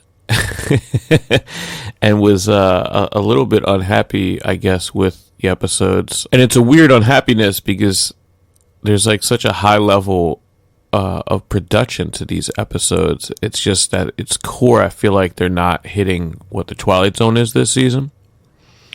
But with that being said, you know, I don't want to personally like teach people how to dislike the show. As a musician, I've had critics take material of mine and essentially just lay out a way to dislike something. And I think that comes from, in my case, people that really care about what I'm doing. So I appreciate that when I've gotten that. And I would say I do really care about what is happening with the Twilight Zone, with its legacy, and even with the people that are involved. You know, I'm a fan of Jordan Peele, and I'm a fan of a lot of the people involved in the show. So, you know, you do have that passion, and it's not about like picking and punching through it. It's just about, you know, being honest. And whether I was recording feedback for you or not, that I think that would be true. You know, just sitting and evaluating it myself, you have to be sort of honest about what you're seeing. If you really take the Twilight Zone and Rod Serling and Richard Matheson and Charles Beaumont, you know, all the other writers, you know, with the weight that we do.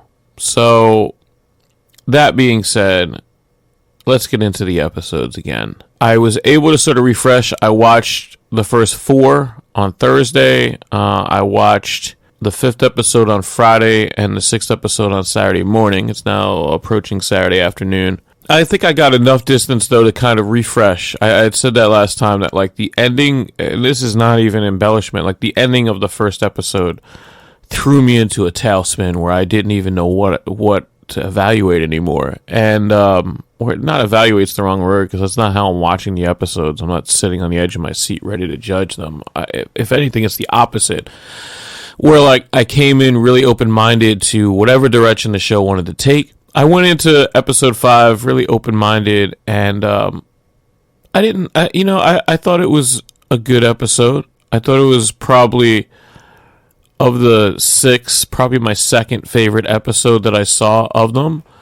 I thought it was pretty good. I thought it definitely had an interesting theme. It definitely made me feel stupid because I thought I was really smart for figuring out the angle that, the friend was doing the moves the whole time, or doing the magic or whatever you want to call it, the psychokinesis the whole time. And that happened, and I was like, yeah, see, I got it. And then they did the other twist, and I was like, oh, I see. That was the sucker. That was the thing they wanted you to get, so that they can give you the twist. Like, you were supposed to get that. Not that smart. So that gave me a good laugh. I thought it was a good episode. Do I think it's one of the better episodes if you compare them to season 1? No. And I still have my hang-ups about, like, what is the messaging through this? I think this was much closer to a Twilight Zone arc, a traditional original series Twilight Zone arc, than maybe any other episode this season. I thought, there was sort of a person, and something happened to them when they came into the Twilight Zone, and they were given some level of justice or some level of punishment. And in this, maybe a little bit of both. So I think this was the most Twilight Zone non-social address episode that they've done. And so to that degree, I give them some credit. I can't really knock too much about it. So then we get to 8, which I guess there were 8 people on the ship, but I wasn't counting. Maybe I missed the meaning of 8. I don't know. I don't know why it's called 8.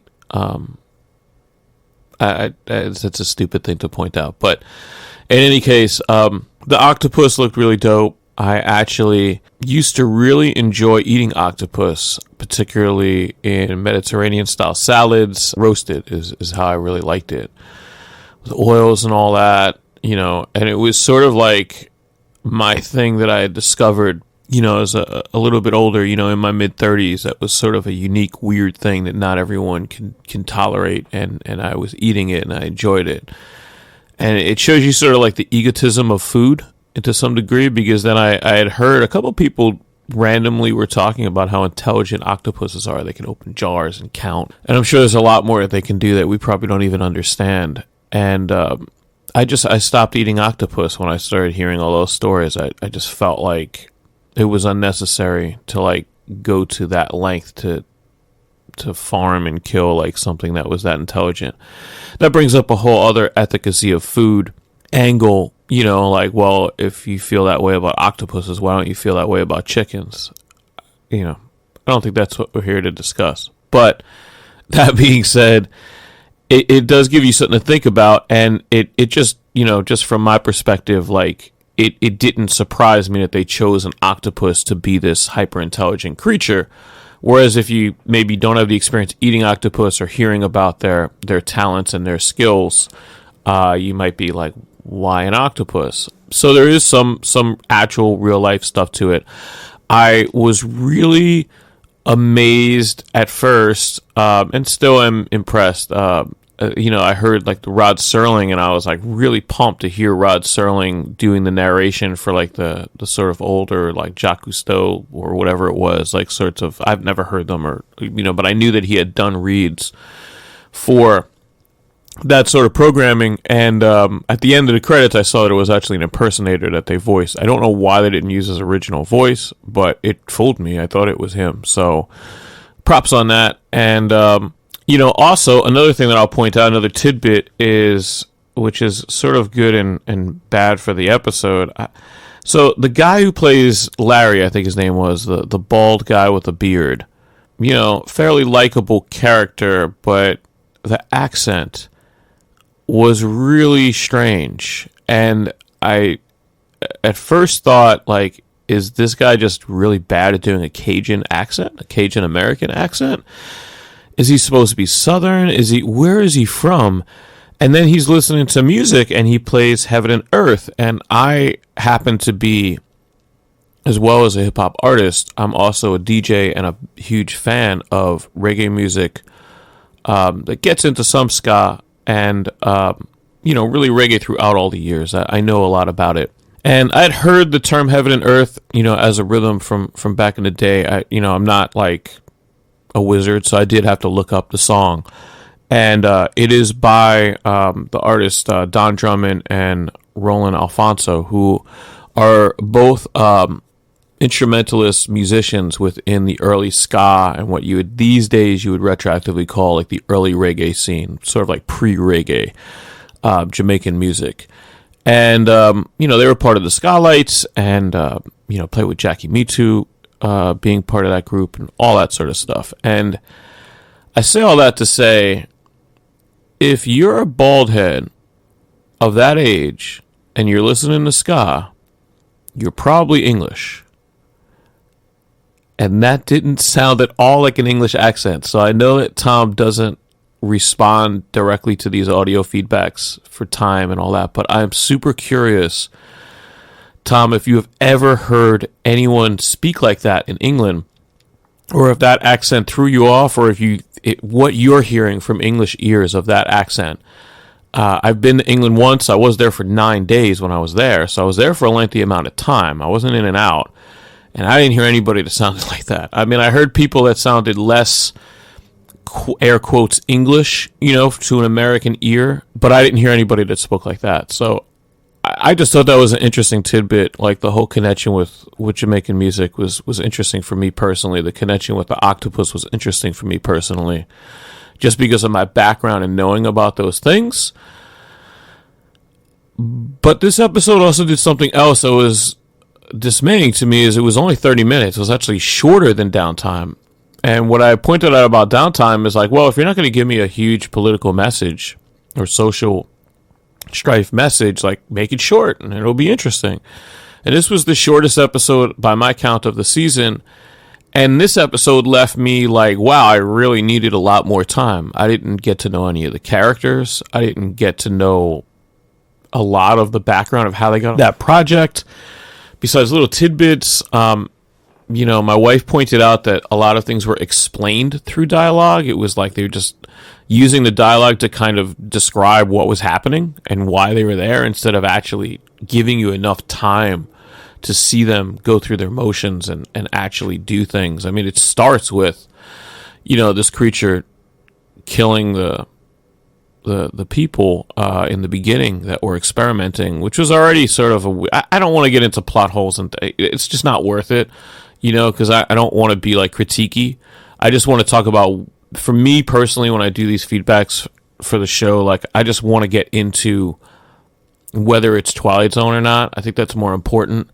It just, there were issues with it. A comparison to Death Ship, but Death Ship was a much better piece as far as being put together. But, I don't know if I said this. I think I said this in the Flick chat. Jack Klugman, I just couldn't get over Jack Klugman being in space. He was just too much of an everyman for me, and that was like where his talent was. And I thought he was probably the best everyman in Hollywood, to this day. Putting him in space, he was talented enough to pull it off for an episode, but if you had asked me to like watch Jack Klugman on Star Trek, I probably would have said nah. Like, I don't buy that. And Joel McHale as a scientist, I just know too much about Joel McHale. I know his history, and he didn't like look different or like put on a different expression on his face or anything. Like, he was just Joel McHale as himself. And part of that is, when you have a personality as strong as Joel McHale, that's a credit. I just couldn't get out of Joel McHale, and it didn't kill the episode. That wasn't the problem with the episode. I just, to me, the biggest problem is just like, what are we trying to say? And there was some message about like manipulation and humans, whatever. It's not enough for me. But it was closer. I mean, as was Among the Untrodden. It was closer. They were you could see where they were going in terms of making it a Twilight Zone episode. There was some sort of attempt, where I didn't feel like that was true in at least 3 out of 4 of the first couple episodes. There was an attempt in 8 to put some kind of like mankind judgment, what are we doing as humanity sort of message in there. I just didn't think they gave it enough time to really flesh it out correctly, or for any of the other characters. I mean, they were all disposable. I mean, the diver and the bald guy, and even the woman that was sort of working with Joel McHale closely. I don't remember her role on the ship. That just goes to show you, like, I don't know what her role was. I have no idea what she did besides be a female character to play off of a male lead. I don't know. I don't even know what Joel McHale's job was on the ship. Was he the captain? It seemed like people were just doing things regardless of whether he said so or not, So, like, I don't even know what any of their roles were. I don't quite, besides the guy who was the diver, where they directly said, like, you're our best diver that's left on the ship. I don't know what any of the other people's roles really were or what they did. I guess the Asian woman was described as an observer, but what does that mean? Like, in that sort of situation, they're all observing science. So it was a lot going on. So let's get to some quick ratings and I can get out of here. But I would say, in talking about Among the Untrodden, I've kind of tucked it up a little bit. So I'll put it on an even platform with what I said about Downtime. I'll put it at a 7. And 8, I guess I'll put it as a 6. Everything I've rated has been a 5, 6, or 7, and unfortunately that sort of shows the overall of how I feel about it. I feel like I would be unnecessarily cruel or blind to the achievement of what the show is if I started throwing out 3s and 4s as ratings for episodes. But I also feel like I'd be being disingenuous if I started throwing out 8s and 9s and 10s. So that is what it is. Maybe toward the end, I think all of us will sort of get into the difference between watching them week to week and binging them together, and some of the wider arc stuff about what's different from season 1 to season 2, but I'll leave that there. And, we'll catch up next week. See ya. Oh, yeah. Octopus. Octo. 8. I do get it now. It took me I had to stop and re-record this. I get it.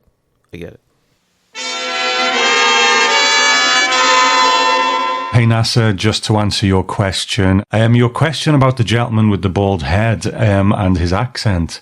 He doesn't sound British to me or English, and I didn't really notice his accent that much, because I think coming from England and with the US being such a big place with such a wide range of accents, you watch stuff sometimes and I think I'm pretty good. I can say, oh yeah, that person's from the South, that's a New York accent, but then there's a whole ton of other stuff where it's just like, it's an American accent. And I kind of just thought that of this guy. I thought he was American, but who knows?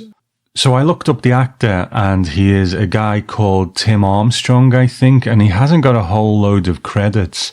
He's done a lot of like music for stuff, soundtracks and things, and he actually had a part in an episode of The X-Files, so I guess maybe Glenn Morgan liked him and brought him back for this. He's a writer, director, he seems to do a lot of stuff.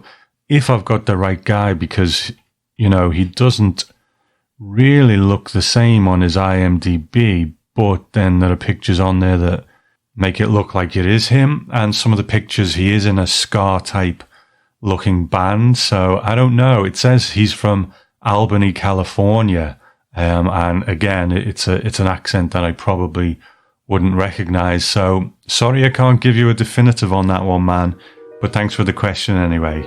Catch you next week.